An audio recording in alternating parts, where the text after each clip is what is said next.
कहते हैं कि आप हमारी पुत्री बन जाओ, तब हम आपको अपने बाण के त्रास से मुक्त कर सकते हैं। पृथ्वी ने साहब स्वीकार किया, ठीक है महाराज, मैं आज से आपको अपना पिता मानती हूँ। और यहाँ पर पृथु महाराज ने वसुंधरा को पुत्री रूप में स्वीकार किया है। दुहित तत्वम समय गम्य एद एद महान करम। और इसी संबंध के चलते वसुंधरा का नया नाम हो गया पृथ्वी। और पृथ्वी मैया की, वैसे इसका नाम वसुंधरा था, लेकिन प्रभु जी ने पुत्री रूप में स्वीकार किया तो पृथ्वी नाम पड़ गया। और अलग अलग जो है बछड़ा बना करके सबसे पहले महाराज सोम को बछड़ा बनाया। सोम माने चंद्रमा, चंद्रमा को बछड़ा बना करके दोग्धा बृहस्पति, देवगुरु बृहस्पति को दोहने वाला, दोग्धा माने दोहन करने वाला, दोग्धा बनाया। और क्षीरम तेषाम तपो ब्रह्म पात्रम छंदांसि होतजाहा। वेद आदि जितने छंद हैं, जितने पुराण हैं, इनका दोहन किया। नागानाम तक्षको वस्त्र, नागों ने तक्षक को बछड़ा बनाया। और ऐरावत दोग्धा, ऐरावत को दोग्धा बनाया और विष का दोहन कर लिया। इसी तरह से जितने भी बीज रूप इसे भूमंडल से, इस पृथ्वी से लुप्त हो गए थे, सबका दोहन कराया। माँ वसुंधरा पृथ्वी गौ रूप में खड़ी रही। और उसके बाद नगर ग्रामों की विविध व्यवस्था बनाई, दिव्य एक चरित्र सुनाया। और प्रभु जी ने कहा कि हे वसुंधरे, हे पृथ्वी, आज से तुम मेरी पुत्री हो। मैं इस आर्यावर्त का प्रथम राजा हूँ। आज के बाद जो भी व्यक्ति प्रातः काल उठ गई, प्रातः काल उत्थाय सशीर्षा जहार, जो भी उठ करके प्रातः काल तुझे शीश रख करके प्रणाम करेगा, तो हो सकता है, ये बात हमने कल भी कही थी पर प्रसंग अनुसार अभी बता दे रहे हैं, कि हो सकता है कुबेर का खजाना खाली हो जाए पर उस व्यक्ति के यहाँ धन की कभी कमी नहीं होगी। इसलिए आप सबको ये नियम लगाना चाहिए कि प्रातः काल उठ करके मस्तक रख करके, माथा टेक करके माँ पृथ्वी को प्रणाम करना चाहिए। बोल पृथ्वी मैया की जय। और अब यहाँ से सूरवंश का चरित्र सुनाया है। कहते हैं कश्यप के पुत्र महाराज दिवस्वान सूर हुए, जिनका विवाह विश्वकर्मा की पुत्री संज्ञा के साथ हुआ। दोनों साथ में रहते रहे, लेकिन भगवान सूर्य का तेज बहुत प्रखर था, तो कुछ दिन तो साथ में रही, लेकिन उनका तेज असहनीय होने लगा संज्ञा का। तो संज्ञा ने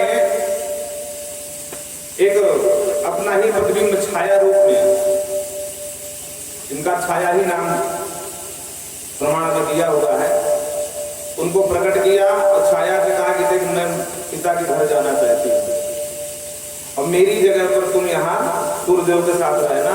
खबरदार, ये रहस्य कभी खुलना नहीं चाहिए कि मैं संज्ञा नहीं हूँ। छाया ने कहा, देखो संज्ञा, मैं प्रयास पूरा करूंगी इस रहस्य से पर्दा न उठे, लेकिन जब मुझे श्राप देने की स्थिति आ जाएगी उस समय में रहस्य खोल दूंगी। और यूं कह करके छाया को रोक करके संज्ञा चली गई पिता के घर, विश्वकर्मा के यहाँ। एक दिन की बात, संज्ञा से पहला जो पुत्र हुआ था श्राद्ध देव मनु, मैनु पूर्व श्राद्ध देवा, और दो बच्चे जुड़वा हुए थे जिनका नाम है यम और यमी। यमी माने माँ जमुना। ये संज्ञा के बेटे हैं, तीन हुए थे, श्राद्ध देव मनु और यमराज और माँ कालिंदी यमुना। इन तीनों बच्चों का भार भी संज्ञा ने छाया को सौंप करके चली गई थी। छाया से भी दो पुत्र हुए महाराज, एक सावर्णी मनु और एक देवगुरु, नवग्रहों के जो ग्रहपति हैं, न्यायाधीश हैं, शनिश्चर, ये दो पुत्र उनके भी हुए। एक दिन यम ने बच्चे खेलते खेलते शनिश्चर को पैर मारने का प्रयास किया, बात बात में। पाद प्रहार पादा हतौ ना, लेकिन लगा नहीं पैर पर। शनिश्चर रोते रोते गए और फिर माँ छाया से कहा देखो मेरे यम भैया मुझे पैर मार रहा था। तो क्रोध में आकर के छाया ने श्राप दे दिया कि हे यम, मैं तुझे श्राप देती हूं कि तेरे पैर गल करके कट करके गिर जा। यम बेचारे भयभीत हो गए, माँ को खूब समझाया। आशापन ने होकर ही चिता, हे माँ मुझे श्राप मत दीजिए। मात्रा स्नेह सर्वेषु वृद्धितव्यम सुतेषु है। माँ का ये परम कर्तव्य है कि सर्वेषु सुतेषु जितने पुत्र हो सब में एक समान स्नेह और दया का भाव रखना चाहिए। माँ कनिष्ठ ज्येष्ठ का भेद नहीं करती है। कुपुत्रो जायते क्वचिदपि कुमाता न भवति। यहाँ तक कि कहते हैं कि अगर सौतेली माँ भी है उसको भी सुतेषु स्नेहसु एक रस समस्त पुत्रों से स्नेह करना चाहिए। फिर तो आप हमारी सगी मैया है। अब हमको क्या पता कि हमारी सगी सौतेली है, पर हम कहते हैं कि सौतेली माँ भी ऐसा व्यवहार नहीं करती है, शास्त्र नहीं करना चाहिए। इसलिए माँ आप मुझे श्राप क्यों दिए हो और इस श्राप से मुझे मुक्त करिए। पर माँ क्रोध में थी छाया, एक भी न सुनी यम की और डांट करके भगा दिया। और छोटा सा बालक रोता रोता भरतुम समीप गच्छेतु। अब भरता शब्द यहाँ पिता के लिए है। पिता के पास चले गए, सूर्यदेव के पास। पिता से पूरी बात बताई। पिता श्री देखो मैया छोटे जो कनिष्ठर है उनसे प्रेम करती है और मैंने मारा भी नहीं, मारने का प्रयास जरूर किया, पर इतने में श्राप दे दिया कि तेरे पैर गल करके कट करके गिर जाए। सूर्यदेव को बड़ा अजीब लगा। सूर्य कहते हैं न सकते मेद मिथा कर तुम मात्र वत्सस्तव। हे पुत्र, मैं माँ के बच्चों को तो टाल नहीं सकता, उसके श्राप को काट नहीं सकता हूँ। तुमने जरूर कोई बहुत बड़ा अपराध किया होगा, अन्यथा कोई भी माँ अपने पुत्र को ऐसा श्राप नहीं देती है। और फिर तो तुम्हारी वो अपनी माँ है, ऐसा क्यों करेगी? लेकिन पुत्र कितना बड़ा अपराध कर दे, माँ को ऐसा श्राप भी नहीं देना चाहिए। मन में विचार करने लगे सूर्यदेव कि आखिर ये है रहस्य क्या है। तो आए तो आकर के पूछा, आदित्या चाब्रवी संज्ञा किमर्थो धनवेषु। हे संज्ञा, ये बताओ कि तुमने यम को श्राप क्यों दे दिया? अब सूर्यदेव को क्या पता कि संज्ञा नहीं छाया है, वो तो संज्ञा ही मान रहे हैं। हे भद्रे, तुमने अपने बड़े बेटे को श्राप क्यों दिया? अरे कोई माँ ऐसा भी करती है? मुझे तो तेरे ऊपर अब शक हो रहा, सच बताओ तुमने श्राप क्यों दिया? न तो परिहंती न दक्षते विवस्वते। कोई जवाब नहीं दे रही संज्ञा यहाँ छाया। तब चात मानव समाधाय, समाधि लगा करके आंख बंद करके जो देखा भगवान सूर्य ने, तो सारा रहस्य समझ गए। ओ ये संज्ञा नहीं है, संज्ञा के रूप में छाया है। ये वास्तविक बात ये कि सौतेली है। डांटते हुए बोले, तथा सर्वम तुम चक्षे विस्पते न क्रुद्धस्ता। क्रुद्ध में कुपित हो गए महाराज सूर्य और पूछे, ये बताओ देवी कि तुम हो कौन हो, और नहीं बताओगी तो मैं तुमको श्राप दे दूंगा। छाया कांप गई। छाया ने पूरा वृतांत, उसे सूर्य तो जान गए थे लेकिन मुंह से सुनना चाहते देवी जी के। देवी जी ने पूरी बात बताई कि महाराज मैं संज्ञा नहीं हूँ, आपकी पत्नी नहीं हूँ, मैं छाया हूँ उन्हीं संज्ञा की। अरे राम राम, ये कहाँ गई? बोले पिता के यहाँ गई थी बहुत पहले, अभी तक लौटी नहीं है। तो तुष्टा क्रुद्धम प्रकोपित, महाराज विश्वकर्मा के यहाँ कुपित होकर के सूर्यदेव पहुंच गए। और जो सूर्यदेव को देखा कुपित होकर आते हुए, तो तुरंत स्वागत किया, संभाला और संभाल करके पूरी बात बताई। महाराज बुरा मत मानना, आपका तेज असहनीय हो गया था तो मेरी पुत्री सहन नहीं कर पाई और मेरे यहाँ आई थी। मैंने उसको डांटा भी कि जाओ पति के घर जाओ, लेकिन वहां न जा करके उत्तर में जो कुरुदेश है वहां अश्विनी बन करके चल रही है हरितमा। अश्विनी माने होती घोड़ी, बोलो राधे राधे। तो घोड़ी का रूप बना करके वो चल रही है, आपके पास जाने की हिम्मत नहीं पड़ रही। आप मेरे दामाद हैं, दामाद पिता के पुत्र के समान होता है, ससुर पिता तुल्य होता है। तो अगर आप मेरी बात माने तो मैं आपको आपके इस असहनीय तेज का छाटन कर दूं। बोले ठीक है। तो ब्रह्मारोप तेज सातिया मास बोध हो जा। लोमशरण जी कहते हैं ऋषियों, फिर विश्वकर्मा जी ने एक भ्रमियामाण माने खराब जिसे बोलते हैं घूमने वाला यंत्र से सूर्यदेव का जो असहनीय वो तेज था उसको छटने किया, छाट दिया और दिव्य रूप हो जाता। तदर्थ योग मास्थाय एक सुंदर कांचन प्रभा वाले भगवान सूर्य सामने प्रकट हो गए और घोड़े का रूप बना करके सूर्यदेव उत्तर में जो कुरुदेश है जहां उनकी पत्नी संज्ञा थी वहां पर गए। दोनों का मिलन हुआ, समागम हुआ और इस घटना में भगवान सूर्य और संज्ञा से दो पुत्र और उत्पन्न हुए जिनके नाम हम लोग साथ में अश्विनी कुमारों के नाम से जानते हैं। प्रेम से बोलो राधे राधे। अश्विनी माने होता घोड़ा, तो घोड़ा और घोड़े के समागम से वैसे इनके नाम क्या थे?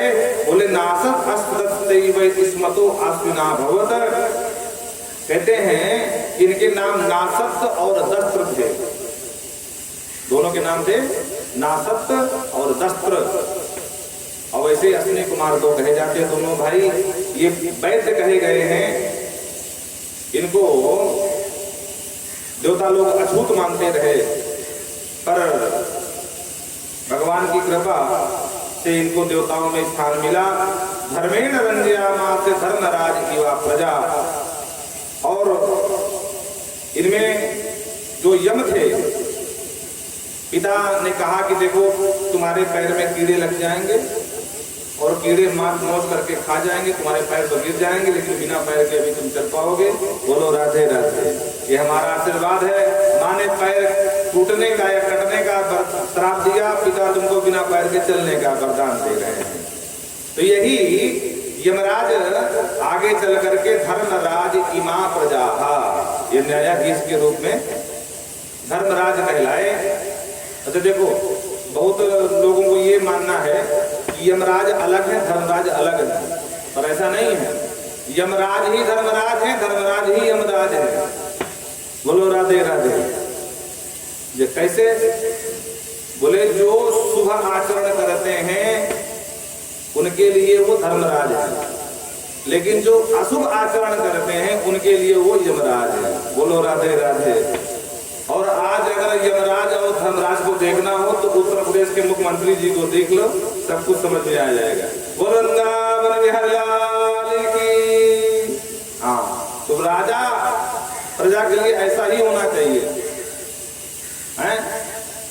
जो अराजक तत्व हैं उनके लिए वो यमराज बन जाते हैं, लेकिन जो धार्मिक हैं, सज्जन पुरुष हैं, समाज को जोड़ करके चलते हैं, उनके लिए वो धर्मराज हैं।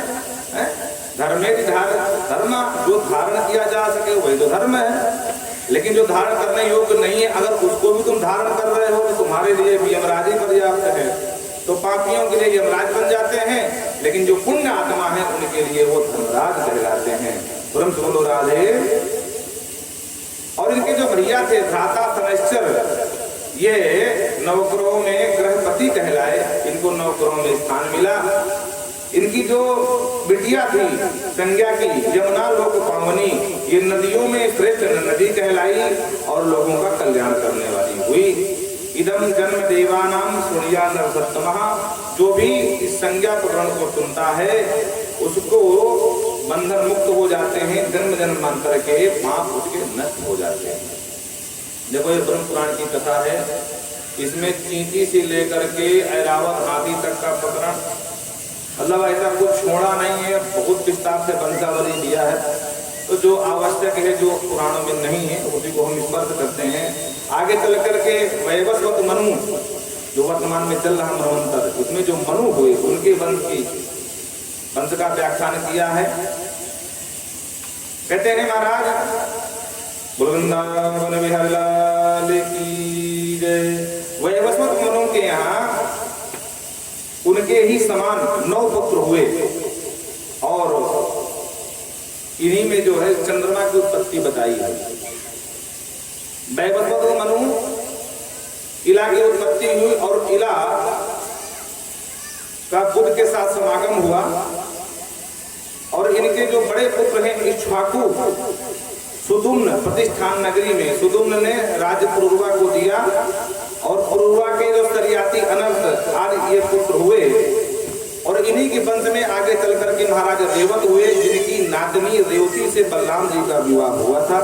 अब बलराम जी की कथा और ये सुदुम्न इला का प्रसंग बहुत विस्तार से भागवत में दिया है और हर बार हम सुनाते हैं, इसलिए ज्यादा न सुना करके आपको सूत्र रूप में हम बताएंगे और जो कथा विस्तार करने लायक है उसका ही विस्तार हम करेंगे। वृंदावन बिहारी लाल की। आगे महाराज सूर्यवंश में इक्ष्वाकु के वंश में आगे चल करके शंकु की कथा गाई है। शंकु मतलब क्या होता है? दोष। और त्रिशंकु, जिनमें 3 तरह के दोष हों उनका नाम त्रिशंकु है। इन्हीं के वंश में बहुत बड़े सम्राट हुए महाराज सत्यव्रतु। सत्यव्रत बहुत धर्मात्मा राजा था, इसमें कोई संदेह नहीं था, लेकिन एक समस्या आ गई कि ये सदैव हैं स्वर्ग जाना चाहते थे और जबकि विधान नहीं है कि सदैव कोई स्वर्ग जा ही नहीं सकता। तो इनके जो कुल गुरु थे, कुल पुरोहित वशिष्ठ जी महाराज, पूर्ववंश के यही है, तो उनसे आकर के बोले कि भगवान हमको संदेह है, हम स्वर्ग जाना चाहते हैं, ऐसा कोई अनुष्ठान पूजा पाठ करवा दो ना कि सदैव पहुंच जाए। वशिष्ठ जी ने कहा नहीं राजा, ऐसा संभव नहीं है, ऐसा कोई पूजा पाठ नहीं है कि सदैव तुम स्वर्ग पहुंच जाओगे।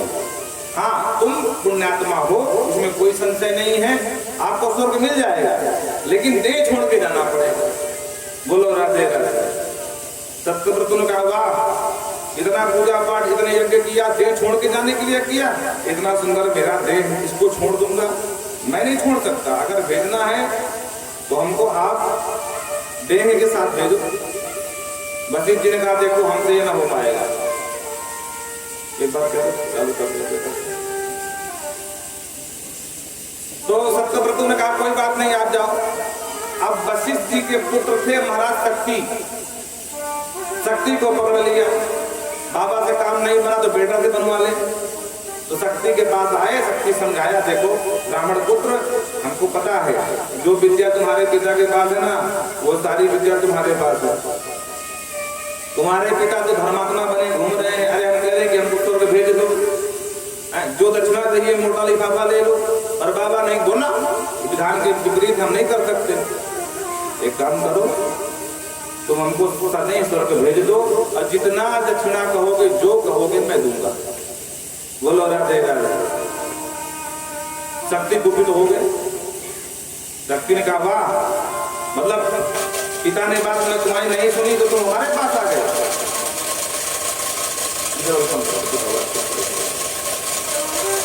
इसको बंद हो गया, आवाज बहुत कर रहा है, एक चलने दो। शक्ति ने कहा कि तुम्हारी हिम्मत कैसे हुई ये शब्द हमसे कहने के लिए? अरे जब हमारे पिता ने मना कर दिया तो तुम हमको लोभी ब्राह्मण समझते हो क्या? और यहीं से महाराज शक्ति ने इनका नाम दे दिया त्रिशंकु। बोलो राधे राधे। बोले जगह जगह जा करके हैं, अरे तुम्हारे गुरु ने तुमको मना किया, तुमको समझ में नहीं आया भाई, बार बार तुम अपराध कर रहे हो, इसलिए इनका नाम पड़ गया त्रिशंकु। नाम था सत्यव्रतु, बहुत बड़े धर्मात्मा राजा थे, यज्ञ पे यज्ञ किए महाराज, पर इनकी जो इच्छा थी वो प्रकृति के विधि के विधान के अनुसार थी ही नहीं। तो दुखी हो गए और दुखी होकर के राजपाट छोड़ के चल दिए महाराज। चलते जा रहे थे तो रास्ते में विश्वामित्र जी मिल गए। तो राजा बड़े चतुर थे, तो विश्वामित्र जी को देखकर समझ गए वो हमारे जो वशिष्ठ जी महाराज है और ये बाबा का शक्ति आंकड़ा है, अब इन्हीं के शरण में जाता है। तो पहले जाकर के वशिष्ठ जी खूब बुराई की, बुराई बताएंगे समझ ज्यादा जाएगा, खूब बुराई की, निंदा जिसे कहते हैं। पता नहीं हमारे बाप दादाओं क्या हो गया था, कुल पुरुष बनाए घूम रहे थे, मैं नहीं मानता। अरे मैंने उनसे कहा कि आप इतने बड़े आचार्य हैं, आप मेरा स्थान करवाइए, सदैव मैं तुरंत पहुंच जाऊं। महाराज ने हाथ जोड़ लिया, बोले भैया मेरे बस की नहीं है, मैं नहीं करवा सकता। विश्वामित्र जी तो मौके की तलाश में। बोलो राधे राधे। विश्वामित्र ने कहा कि शंकु सत्यव्रतु चिंता मत करो, तुमको सदैव स्वर्ग जाना है? बोले हाँ महाराज जाना तो है, लेकिन आप कहाँ भिजवा पाओगे? हाँ अरे मैं वशिष्ठ नहीं हूँ, ना हम वशिष्ठ वरम प्रदान मत, मैं वशिष्ठ न समझ मुझे, मैं तुझे अपने तत्व के बल से तेज से तुमको मैं स्वर्ग पहुंचाऊंगा, सदैव पहुंच जाऊंगा। सत्यव्रत बोले वाह महाराज नहीं बोले, बोले बिल्कुल सही कह रहा हूँ, मैं तुझे वचन देता हूँ। अच्छा महाराज तो ठीक है, मैं आपकी शरण में हूँ, आज के बाद वशिष्ठ जी का पत्ता साफ, आप ही मेरे गुरु जी बन जाओ, मुझे सदैव स्वर्ग पहुंचा दो। ठीक है, हाथ में जल लिया विश्वामित्र जी ने और संकल्प किया कि मेरा जो तपस्या का फल है सब इस सत्यव्रतों को मिल जाए और सदैव ही स्वर्ग पहुंच जाए। तब के प्रभाव से सत्यव्रत ऊपर उठने लगे, सीधे स्वर्ग की दहली पर पहुंच गए थे। वो स्वर्ग में 7 दहलियां हैं और जब देवताओं ने देखा 6 देवड़ी पार कर गए तो खलबली मच गई स्वर्ग में, अरे राम राम ये कौन है, अजीब और गरीब ये व्यक्ति मनुष्य ये कहां से आ गया भाई, ये प्रवेश वर्जित है। देवराज इंद्र के पास गए, बोले सरकार गजब हो गया। बोले क्या हुआ? बोले विधि के विधान से खिलवाड़ किया गया। बोले एकदम दुस्साहस किसका है? बोले हम नहीं जानते हैं, एक मनुष्य चला रहा मृत्यलोक का। और जो देवराज इंद्र ने देखा तो महाराज वहां जब वज्र से प्रहार किए तो उल्टा मुंह महाराज जो गिरे वापस गिरने लगे तो जोर से चिल्लाया विश्वामित्र जी को बचाओ बचाओ, ऋषि विश्वामित्र बचाओ। घूम के देखा अरे क्या गड़बड़ हो गया मामला भाई, तो तुरंत इधर से विश्वामित्र संकल्प लिया, बोले रुक जाओ, तो बिल्कुल पूरे चाकर लक्ष्मण महाराज खड़े हो गए।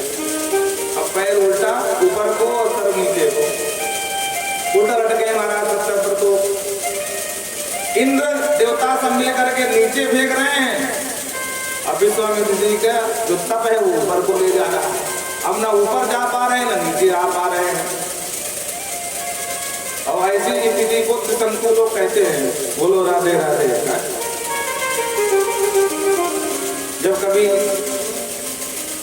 चुनाव के बाद 3-4 पार्टियां कोई बहुमत नहीं प्राप्त होता किसी को, तो उधर त्रिशंकु विधानसभा लगता बनने वाली, कोई इधर खींच रहा है कोई इधर खींच रहा है।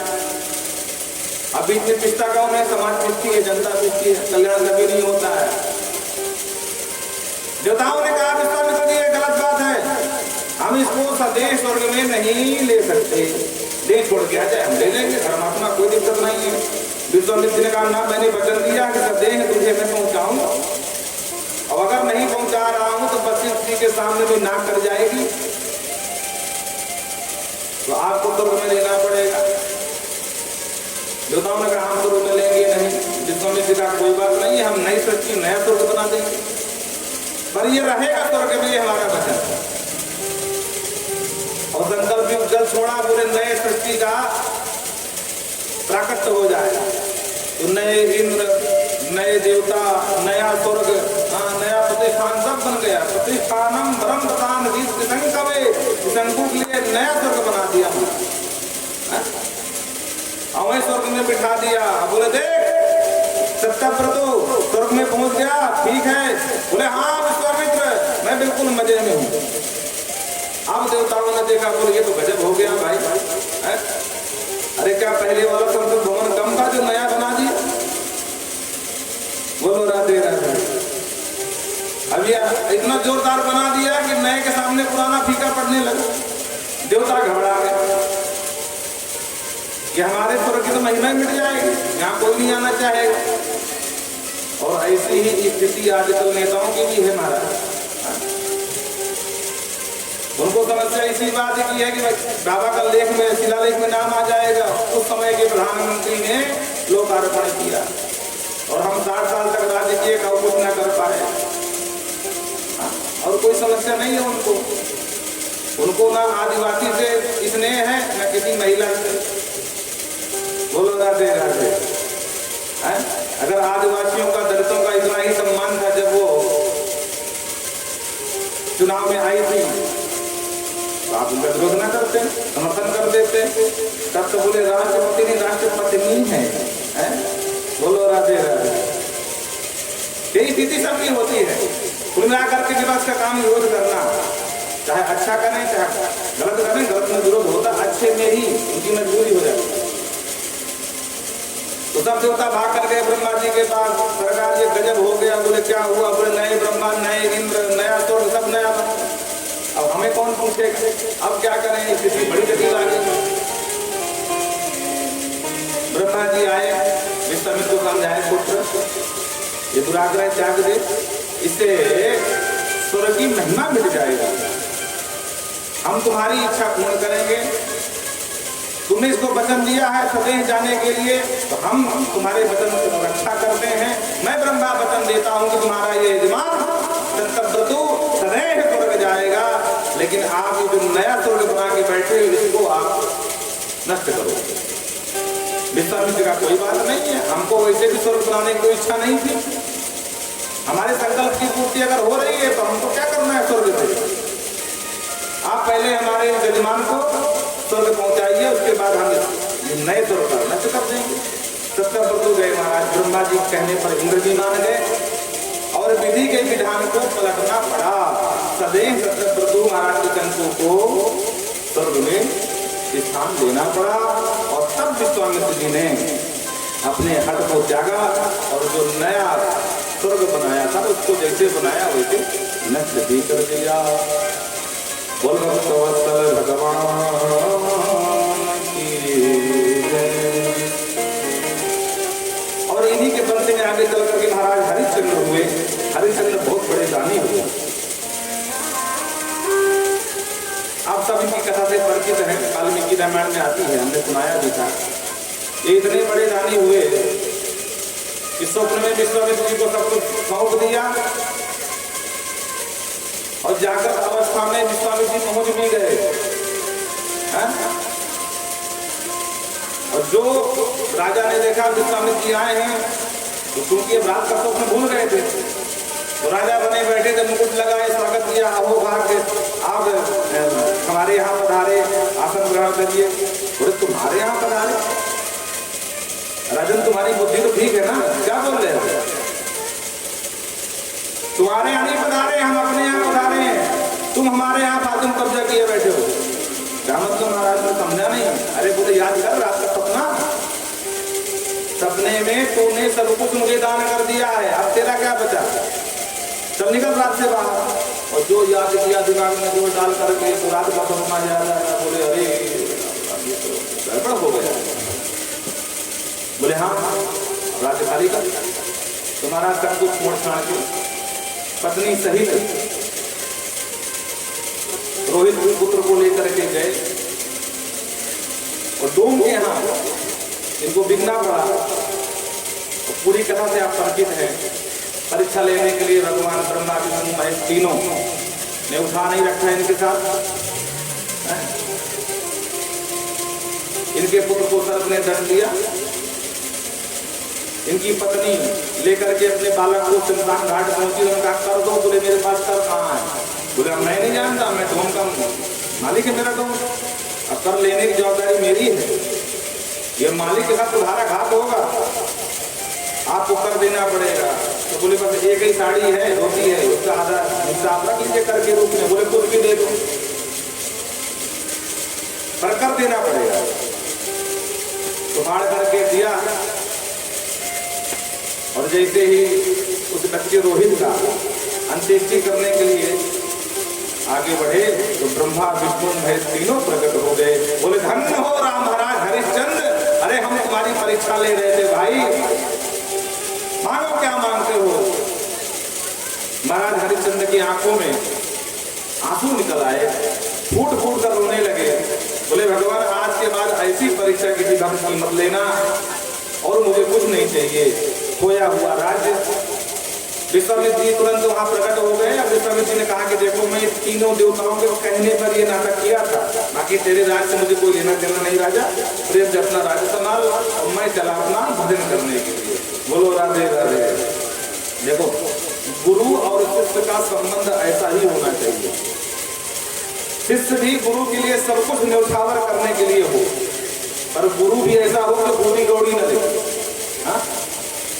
अरे आजकल का गुरु होता तो कर बोलता भैया जा निकल, अब वापस ना उम्मीद करना।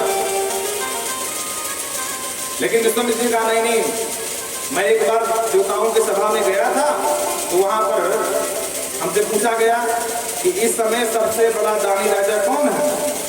तो अनायास मेरे मुंह से निकल गया कि हरिश्चंद्र महाराज। देवताओं ने कहा हम नहीं मानते भाई। कहा नहीं मानते हो तो क्या करना चाहिए? बोले परीक्षा लो। तो सबके कहने से और हम आपकी परीक्षा ले रहे थे। जैसे कि हमको आपके राज्य से, आपके धन संपत्ति से हमें कोई भी लोभ नहीं है। मेरे पास क्या कमी थी? मैं खुद राजा था, इसलिए हम तुम्हारी परीक्षा ले रहे थे। आप परीक्षा में पास हुए और हम प्रसन्न हैं। आप प्रेम से जाकर के अपना राज्य संभालो। ले करके हरिश्चंद्र को महाराज विश्वामित्र आए और राज्याभिषेक किया।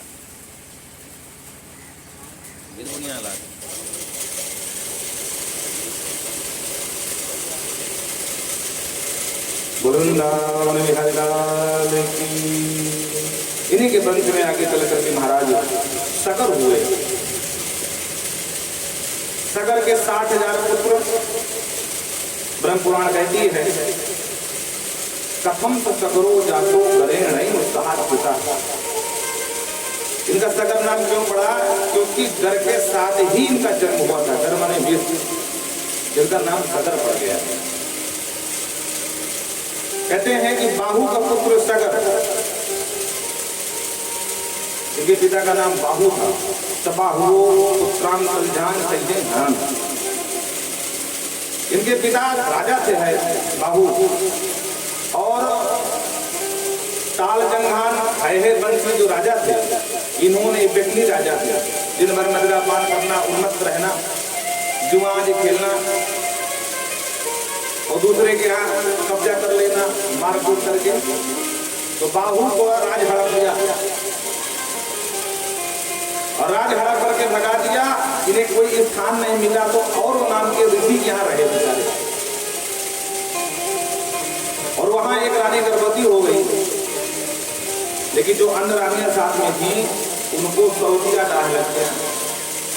संतान किसी की नहीं थी। महाराज औरों के आशीर्वाद से उनको संतान हुई एक रानी। तो जब घर में बच्चा आया तो मन में विचार करने लगी अन्य रानियां कि अगर इसके बेटा हो गया तो हमारा सम्मान खत्म, हमारी पोस्ट खत्म, पश्चाताप क्या करें? तो सबने मिलकर के उस बच्चे को मारने के लिए रानी को किसी खाद्य पदार्थ में मिला करके जहर खिला दिया। और जब जहर खिला दिया बच्चा अंदर तड़पने लगा तो माँ को तकलीफ हुई, वेदना हुई। तो महाराज बाहु मारती औरों से कहने लगे कि भगवान ये क्या चमत्कार, ये लीला क्या है? आंख बंद करके देखा, बोलो हो राजा समझ गया। कोई बात नहीं है, मेरा आशीर्वाद है ये बालक सकुशल जन्म लेगा और समय आने पर महाराज केसरी के गर्भ से बालक हुआ और इसका सकुशल जन्म हुआ। तो विष युक्त बालक का जन्म हुआ तो नाम हो गया सगर। वो सगर महाराज की जय। बड़े प्रतापी राजा हुए सगर। जब बड़े हुए महाराज औरों के ही भारतीय औरों के आश्रम में ही सारी शिक्षा नीति सब कुछ वहीं पर धनुर्विद्या आदि का ज्ञान लिया और मात्र 11 वर्ष की आयु में आकर के जिन्होंने राज्य हड़प लिया था उनके ऊपर चढ़ाई बोल दिया। भार्गव विप्रा करुणा समवारयत, और चढ़ाई बोल करके सबको परास्त कर दिया और अपना राज्य वापस ले लिया। तथा संकाच यौना ने काम रोजान प्रदान रखा। जो तालजंग है वंशी राजा थे, इसमें यमन भी थे, उनको परास्त किया। परास्त करके खदेड़ करके भगाया। सभी राजा मृत्यु के भय से महाराज वशिष्ठ की शरण में पहुंच गए। वशिष्ठम शरणम गत्वा प्रणतक्ष्योर महामतिः। हे महाराज हमारी रक्षा करो, आप कुल पुरोहित और सूरवंश के। ध्यान देना ये सब सूरवंश चल रहा। महाराज अगर हमको जिंदा नहीं छोड़ेंगे, हम आपकी शरण में हैं, मृत्युदंड देंगे तो हमको आप प्राण दान दे दीजिए, आपकी शरण में। पीछे सगर आते दिखाई पड़े। वशिष्ठ जी ने देखा तो सावधान किया, सावधान सगर, ये क्षत्रिय का धर्म है कि अगर उसकी शरण में कोई आ जाए, भले ही शत्रु है, तो उसको प्राण दान देना चाहिए। और हम तो तुम्हारे गुरुदेव हैं, गुरु तुल्य हैं, तुम्हारे कुल पुरोहित हैं, ये हमारी शरण में आया है, हमारा आदेश है इन राजाओं को मृत्युदंड मत देना। और हाँ, इन्होंने तुम्हारे पिता के साथ गलत किया था, उसका दंड मिलना चाहिए, पर मृत्युदंड नहीं। तो वशिष्ठ जी के कहने से यवना नाम शिरा सर्वम कंबोजा नाम तथयोजा, जितने यवन थे, यवन माने मुस्लिम, उन सबके सिर मोड़ करके बोले आज के बाद ये मेरा आदेश है कि तुम्हारे सिर पर बाल नहीं होना चाहिए। बोलो राधे राधे। और मूछ में एक भी बाल नहीं होना चाहिए। हाँ, दाढ़ी तो आप लंबी कर सकते हो, कोई दिक्कत नहीं। बोलो राधे राधे। जगत जी का आदेश था। और कभी कभी लगता है कि ऐसे ही स्वरूप दिखाई पड़ते हैं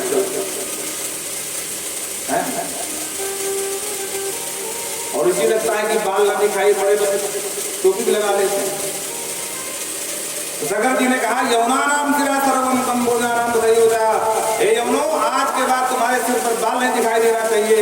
और मूछ में, तो क्योंकि मूछ प्रतिष्ठा का, प्रतिष्ठा की पहचान होती है, पर तुम उस लायक हो नहीं। तुमने हमारे सामने शरणागति है, प्राण दान मांगा है, तो आज के बाद किसी भी यमन के मुंह में मूछ नहीं होनी चाहिए। आप गाड़ी रख लो, कोई बात नहीं, गाड़ी में कोई समस्या नहीं, पर मूछ नहीं होना चाहिए। बोलो राधे राधे। आजकल के बच्चों को देख लो, ना मूछ का पता ना दाढ़ी का पता, सब सभाचक का मैदान, पर इनको पता ही नहीं है कि मनुष्य की जो मूछ है वो प्रतिष्ठा का द्योतक है, उसका प्रतीक है।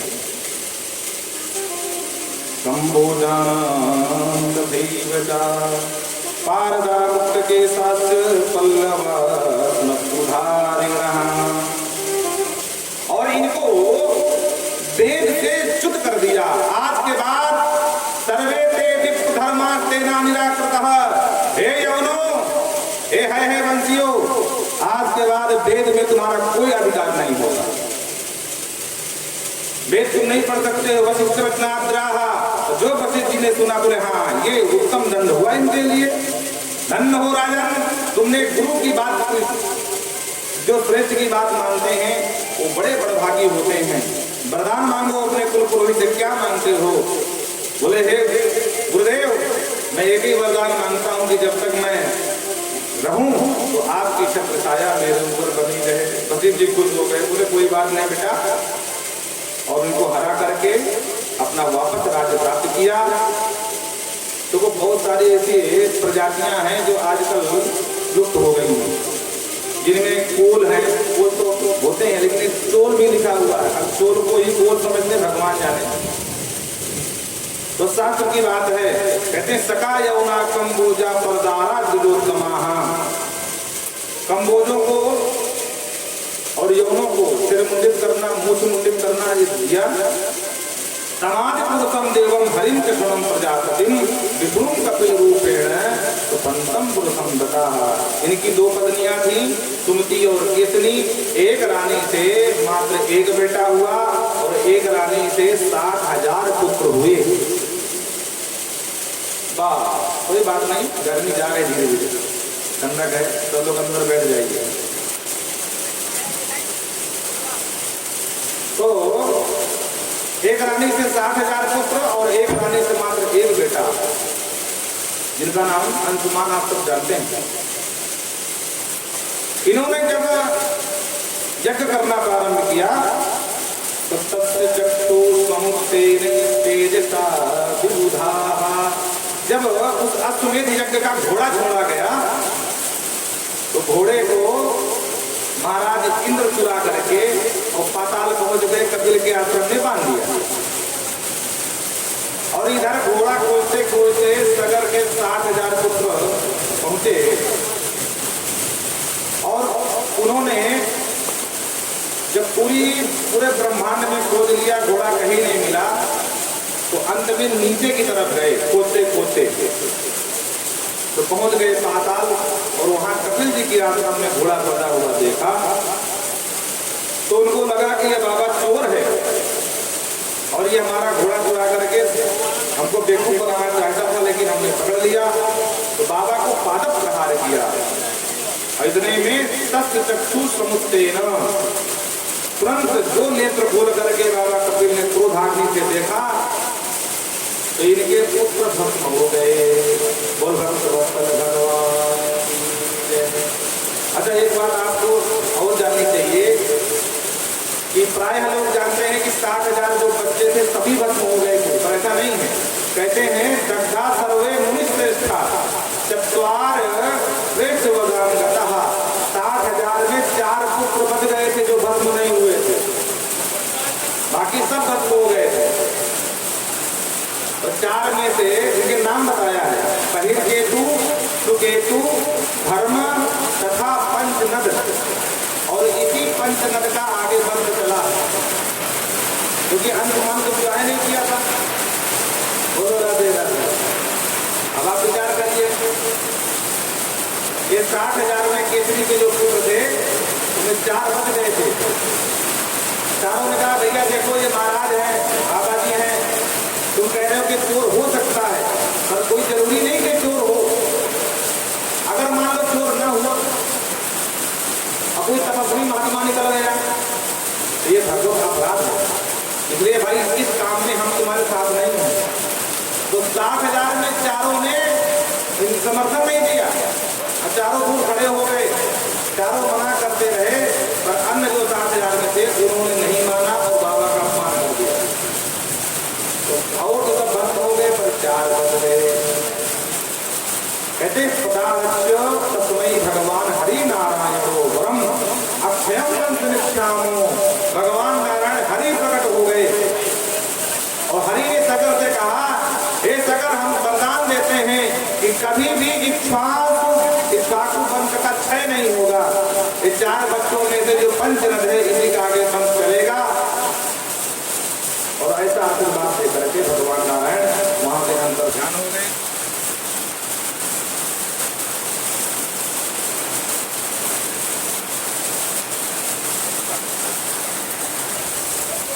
तो कहते हैं ये जो पंचजन नाम का पुत्र था इसी का पंथ चला, और इसका पुत्र हुआ अकीव, अकीव का पुत्र हुआ अंशुमान, और अंशुमान का पुत्र हुआ दिलीप। ये महाराज दिलीप बहुत बड़े धार्मिक राजा थे। महाराज दिलीप को ही खड़वान नाम से जाना जाता है, इन्हीं का एक नाम खड़वान। ये देवासुर संग्राम में देवताओं के पक्ष से युद्ध करने पहुंच गए, और जब देवता विजयी हो गए तो इंद्र से बोले भाई देवराज अब तो आप राजा बन गए और तुम्हारे दैत्य सब मारे गए, अब हम अपने घर जा रहे हैं। इंद्र ताली बजा के हंसे, बोले महाराज कौन सा घर, किसका घर, कौन सा परिवार, क्या मतलब क्या है? अरे वहां युग के युग बीत गए। बोलो राधे राधे। देखो देवताओं का जो एक दिव्य वर्ष होता है, मानवों के उतने में 360 वर्ष बीत जाते हैं। बोलो राधे राधे। जब हमारे 360 वर्ष बीतते हैं तब देवताओं का 1 वर्ष बीतता है। अब बोले आप बराबर 17-18 दिन तो युद्ध कर रहे हो, न जाने कितने युद्ध बीत गए होंगे महाराज, 360 वर्ष का 1 वर्ष होता, आप समझ लो। बोले अरे राम राम, हम तो भारतों में चक्कर में पड़ गए तेरे चक्कर में है? हमारा कोई खानदान तो नहीं होगा। बोलो कोई खानदान तो होगा, पर आप पहचान ही नहीं पाओगे। यानी कितने राजा राज करके लौट गए, चले गए, अरे राम राम हमको पता ही नहीं था ऐसा भी होता। बोले हाँ। बोले भाई ये तो घाटे का सौदा हो गया, हम तुम्हारी मदद करने क्या आए, हमारा सब कुछ छीन गया। महाराज दिलीप ने कहा कि सही बताओ कि मेरी आयु कितनी है? बोले ज्यादा नहीं, बस 2 घड़ी है। बोलो राधे राधे। मुहूर्तात उत्सज्ज खड़वान हरिण, 2 घड़ी मुहूर्त जो आयु बची थी, बोले बस 2 ही घड़ी। बोले बस, अरे राम राम अब तो मैं कुछ कर नहीं सकता, मैंने क्या क्या सुपना देखा था, चौथे वन में जाकर के भजन करूंगा, कुछ साधन करूंगा, अब हमारी गति नहीं होगी। बोले उसकी चिंता मत करो, जो मांगना है मांग लो। बोले अब और कुछ नहीं चाहिए, सब कुछ भोग लिया हूँ, अगर देना है तो कम से कम इतना वरदान दे दो कि मेरी अधोगति न हो, सदगति हो जाए। इंद्र ने सासू कह दिया, कदमान अभयम हरिम, कहते हैं अभय प्रदान करते हुए 2 घड़ी में मुहूर्तात् उत्सृज्य, 2 मुहूर्त में दिलीप ने मुक्ति के मार्ग को प्रशस्त करा दिया। ऐसे ऐसे महाप्रतापी राजा आपके पूर्व वंश में हुए। प्रेम से बोलो राधे। दिलीप के बाद इन्हीं के वंश में आगे चल करके महाराज भगीरथ हुए, जो सगर के पुत्रों के उद्धारा अपने पुरखों के लिए मां गंगा को इस मृत लोक में लेकर के आए और गंगा उन्हीं के नाम से भागीरथी गंगा कहलाई, क्योंकि उनको बेटी के रूप में माना। बोल गंगा मैया की जय। इन्हीं के मंत्र में आगे चलकर चंद्रमा की उत्पत्ति गाई है। अब सूर्यवंश यहाँ से स्टार्ट। अब सोमवंश सुनिए। सबसे पहले ब्रह्मा के मारीची के कश्यप के अत्रि, सुनते जाइएगा। और अत्रि के जो संतान हुई वो चंद्रमा हुए। चंद्रमा बहुत ही दिव्य बालक हुए और कहते हैं 3 वर्ष सहस्राणी दिव्यानीत ही न श्रुतम। चंद्रमा के जो पिता है अत्रि जी महाराज, वो 3 दिव्य वर्ष 3000 दिव्य वर्ष तक तपस्या किए। अब आप विचार कर लीजिए, अभी हम बता ही रहे थे, वो प्रसंग आ गया। एक दिव्य वर्ष देवताओं का मनुष्यों के हिसाब से 360 वर्ष बनते हैं। अब 360 गुणे 3000 कर दो, लमसम जाकर के 10 लाख के ऊपर पहुंच जाएगा। 11 लाख 10,80,000 ऐसा कुछ पहुंचेगा। हिसाब घर में लगा लेना। 360 गुणे तक गुणे 30,000। तो इतने वर्ष तक अत्रि जी ने तपस्या किया और उस तपस्या का ये प्रभाव हुआ कि चंद्रमा जैसा बेटा भी हुआ। पिता के समान तेजस्वी, मेधावान, शक्तिवान। कहते हैं इतना तेजस्वी था ये चंद्रमा कि त्रिसप्तकर्तोति यशास्कारा भी दक्षिणाम, समुद्र के सहित इस पृथ्वी की 21 शक्ति माने शास्त्री 21 बार परिक्रमा करी थी महाराज। इतना तेजस्वी बालक चंद्रमा हुआ।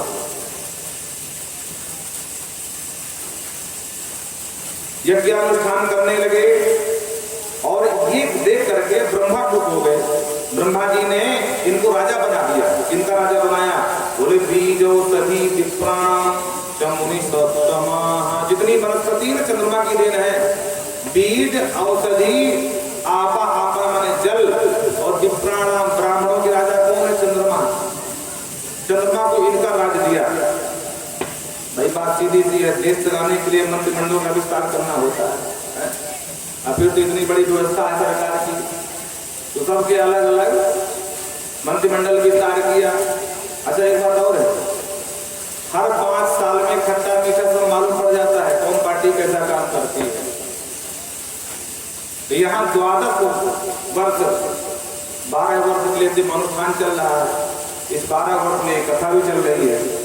तो कहते हैं कि इस 21 बार परिक्रमा लगाने से चंद्रमा के ऊपर छूट गए ब्रह्मा जी और इनको ब्राह्मणों का, जल का, बीज, औषधि, वनस्पतियों का राजा नियुक्त कर दिया।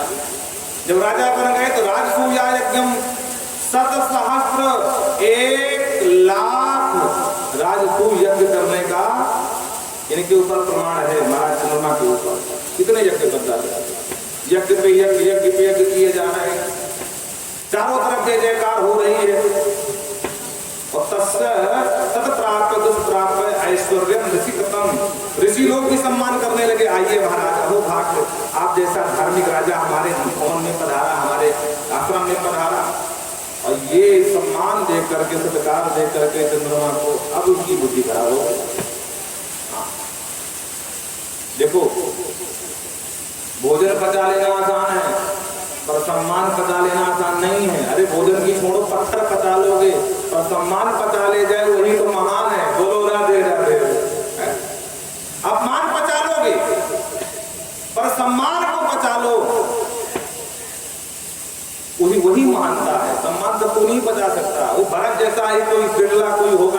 भगवान को पता लेगा।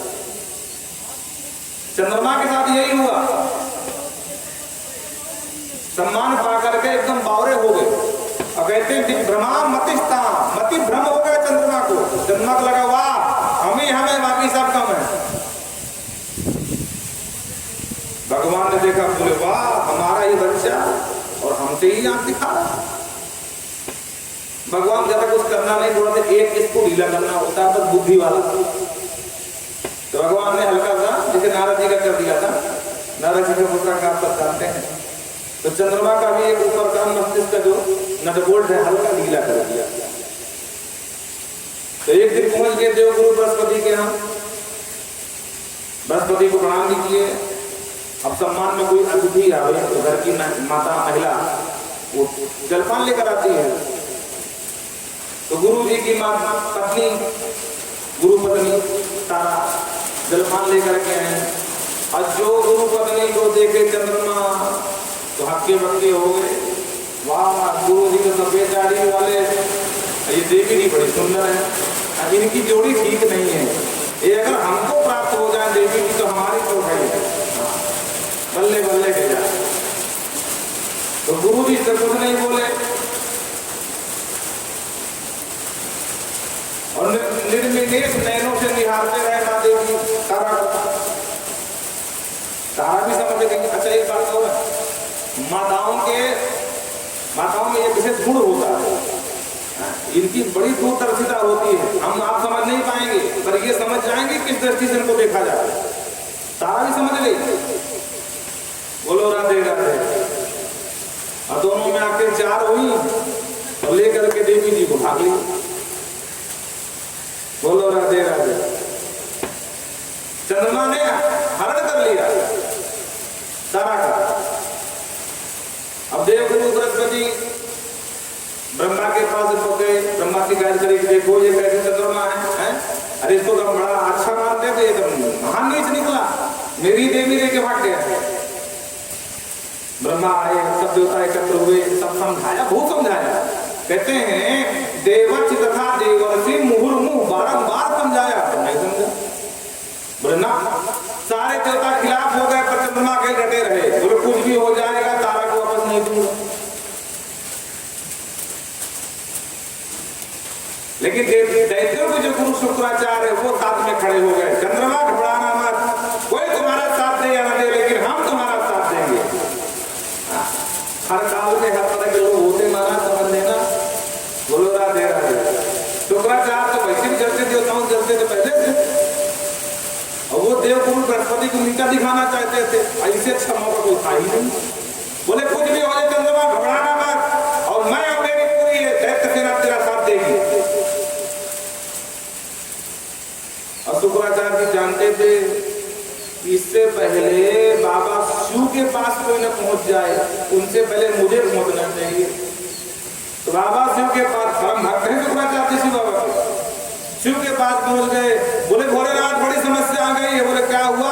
अरे बोले फालतू में चंद्रमा के हाथों के पीछे पड़ गए देवता लोग, और मैंने वचन दिया है प्रभु चंद्रमा की रक्षा करने का, और मैं चाहता हूँ कि आप मेरे प्रभु हो, आप ही मेरी रक्षा का वचन दीजिए मुझे। शिव ने कहा कोई बात नहीं है, तुम मेरे बच्चे हो, मैं तेरे साथ, तू चंद्रमा के साथ, मैं तेरे साथ। अब महाराज युद्ध प्रारंभ हो गया। अब जब देवताओं ने देखा कि बोले बाबा शुक्राचार्य के पक्ष थे, तो श्री हरि नारायण ने कहा ये सर क्या मामला? बोले वो हमको मत पूछो, हम जब समझ ही नहीं पाए। देखो भाई बोले बाबा हमारे बड़े बोले, हाँ छड़े रुष्टा छड़े तुष्टा, अगर पसंद हो जाए तो पट से आशीर्वाद देते हैं, ऐसा आशीर्वाद देते हैं कि खुद का आशीर्वाद खुद का ताल बन करके दौड़ा लेता है उनको। तो बोले बाबा ने कहा कि शुक्राचार्य मेरे पास आया और मुझसे कहा कि प्रभु मैं तुम्हारा बच्चा हूँ, मैंने किसी को वचन दिया है उस निसहाय की सहायता करने के लिए, आप मेरे साथ चलिए, मेरे साथ तरफ रहिए। तो मैं हाँ कर दिया। अब मुझे क्या पता कि कुछ इतना कुकर्म कर्म किए बैठा। अब मैंने वचन दिया, देखो भाई अब आप लोग युद्ध करो, मैं तो शुक्राचार्य की तरफ से रहूं। अब युद्ध प्रारंभ हो गया। दावांग से तारा सुमेवतिता महाभयंकर युद्ध हुआ। युद्ध में जब कोई नहीं विजयी हुआ जब युद्ध का अंत होता दिखाई नहीं पड़ा तो ब्रह्मा जी को समझ में आ गया कि फालतू नुकसान करा रहे हो, गोला बारूद तो बर्बाद कर रहे हो, न ये जीतेंगे न वो जीतेंगे। क्योंकि एक पक्ष में त्रिभुवन तुम वेद रत्नाना भगवान शिव है और एक पक्ष में नारायण है और हरिदेव जगत जगदेव हरि है। शिवस्य विष्णु हृदय विष्णु हृदय शिवस्य, अरे उनके हृदय में भगवान विष्णु निवास करते हैं और भगवान श्री शिव के हृदय में विष्णु निवास करते हैं, विष्णु के हृदय में शिव निवास करते हैं। दोनों देवता एक दूसरे से कम नहीं है। इस युद्ध का कभी परिणाम निकलने वाला नहीं। तो उसी युद्ध भूमि में मीटिंग हुई और समझाया, चंद्रमा को मनाया, शुक्राचार्य को समझाया कि ठीक है हम चंद्रमा को परेशान नहीं करेंगे, लेकिन ये गलत है कि पत्नी हमको वापस कर दे। चंद्रमा ने कहा ठीक है भाई, अब तुम सब कहते हो तो ठीक है। अब जाकर के वापस कर दिया। देवगुरु बृहस्पति की पत्नी तारा क्योंकि गर्भवती हो गई थी तो वो जानती थी कि बृहस्पति सभाजा आचरण मोहता, गर्भयुक्त मेरे पति बृहस्पति मुझे स्वीकार नहीं करेंगे। तो अपने गर्भ का त्याग कर दिया और उस गर्भ से बड़ा तेजस्वी बालक उत्पन्न हुआ पिता के समान, जिसका नाम हुआ बुध। बोल बुध महाराज की। अब बवाल खड़ा हो गया, ये बेटा किसका है, मेरा है कि चंद्रमा का है। देवता लोग पूछने लगे, तारा कुछ नहीं बोली और ब्रह्मा जी से पूछने पर सब कुछ सच बता दिया। कदा निर्वाणोत्तरम रुद्रं शंकरम, हे भगवान भोलेनाथ मैं झूठ नहीं बोलूंगी ब्रह्मा जी, ये पुत्र चंद्रमा का है। जो चंद्रमा को मालूम पड़ा मेरा बेटा है तो चंद्रमा ने अपने बेटे को स्वीकार किया और यहाँ से युद्ध विराम हुआ। कालांतर बहुत सारी घटनाएं हुई हैं, वर्तमान की घटनाएं नहीं है। तो तम निर्वाहित तो ब्रह्मा तारा पक्ष संशयम, भगवान श्री हरि नारायण भी प्रकट हुए और चंद्रमा को वही कलंक लग गया। तब से चंद्रमा का पूरा यश धूमिल हो गया। देखो एक बात बताएं, व्यक्ति एक बार 2 की रोटी ना खाए भूखा सो जाए वो चलेगा, लेकिन अगर आचरणहीन हो गया, उसका आचरण गिर गया, तो फिर जो हाल चंद्रमा का होता है वही हाल उस मनुष्य का होता है। इसलिए कभी कुमार्ग पर कदम नहीं रखना चाहिए। ये इंद्रियां बड़ी बलवती हैं, ये जहां अपने युक्त कोई वो देखती हैं उस तरफ खींचती हैं। इसलिए व्यक्ति को अपने विवेक से काम लेना चाहिए। और यहाँ नारायण ने यही बात कही कि चंद्रमा तुम्हें अब घमंड हो गया था, अभिमान हो गया था, तो तुम्हारी मति भ्रम करने के लिए हमने ये लीला करी और अब आज के बाद तुम्हें दोष युक्त चंद्रमा के नाम से गिना जाएगा। बोल भक्तवत्सल भगवान की जय। और आगे चल करके महाराज पुरुरवा, और पुरुरवा के ही वंश में चंद्रवंश में महाराज गाधी को आप सब जानते हैं, विश्वामित्र के जो है पिताश्री हैं। गाध तनय मन चिंता व्यापी, तो कहते हैं कि इन्हीं के वंश में आगे चल करके महाराज गाधी का जन्म हुआ। गाधी के जन्म की कथा बड़ी विचित्र है, ध्यान से सुनिएगा। उसी की पत्नी महाराज पौरा उनका नाम था, इनकी बेटी सत्यवती जो ऋचिक मुनि को ब्याही गई। ऋचिक मुनि बहुत बड़े तपस्वी साधक हुए, कर्दम की तरह। संतान नहीं हुई तो एक दिन सत्यवती ने कहा महाराज इतने दिन विवाह के हो गए, कम से कम अब एक बेटा तो हो ही जाए। तो उन्होंने कहा कि ठीक है देवी। तपस्या से उठे, एक खीर का पात्र दिया, बोले ये खीर खा लेना, तुमको बच्चे की प्राप्ति हो जाएगी। तो खीर लेकर के घर गई, माँ के घर चली गई। माँ घर में, क्योंकि उस समय ससुराल में रह रहे थे महाराज ऋषि। तो खीर लेकर गई, माँ ने पूछा खीर कैसी है, बोले हमारे स्वामी जी ने दिया है, किसको खाएगी तो बेटा होगा। अब संयोग की बात की पौरा को भी कोई बेटा नहीं था, इनकी माँ को। तो इसने कहा देख बेटी, तुम में और हमें कोई अंतर तो है नहीं है, अब तेरे घर की खीर है, ये खीर मुझे दे दे और अपने दूसरी खीर तुम ले आना। बोलो राधे राधे। तो माँ के सामने बात मान करके उन्होंने खीर माँ को दे दिया। माँ ने खा लिया। माँ ने कहा बेटी तू क्या जाएगी, नहीं जा रही हूं, उनसे दूसरी खीर ले आ रही हूं। अब वो तपस्या में थे, समाधि में बैठे थे, दिए गई और उनसे कहा कि मुझे खीर दे दीजिए। उनको लगा कि ये मेरी सासू माँ खीर मांग रही, तो उन्होंने उड़ा करके दे दिया खीर। तो सासू माँ की खीर बेटिया सत्यवती ने खा ली। जब तपस्या समाधि से बाहर आए तो पूरी वृत्तांत बताया कि आपने जो खीर दिया था। बोले हाँ। बोले माँ जी ने खा लिया। बोले अरे राम राम, सब सर्वथा मुक्त हो गया। बोले क्या हुआ? अरे बोले तुम्हारे खीर को मैंने ब्रह्म को अर्पण करके और फिर दिया था। तुम्हारा बालक बहुत ही धार्मिक होता, धर्मात्मा होता, ब्राह्मण पुत्र होता हो, और तुमने माँ को प्रदान कर दिया। अब तो बहुत बड़ा अनर्थ हो जाएगा। बोलो राधे राधे। और जो माँ को दिया वो क्षत्रिय तो अर्पण करके दिया था देवराज इंद्र को। देखो राजा जो होता है क्षत्रिय का अंश होता है, तो इंद्र को अर्पण किया था, वो क्षत्रिय बालक होता।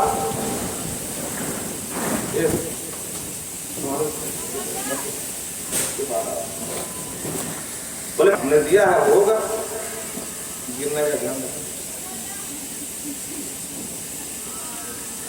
तो जब सत्यवती को पता चला तो हाथ जोड़ करके बोली देखो कुछ भी हो जाए लेकिन मेरे सामने मेरा पुत्र ऐसा नहीं होना चाहिए। हाँ नाती हो जाए चलेगा। बोलो राधे राधे। हाँ नाती कौन देखने आता है, मेरा पुत्र ना हो बस।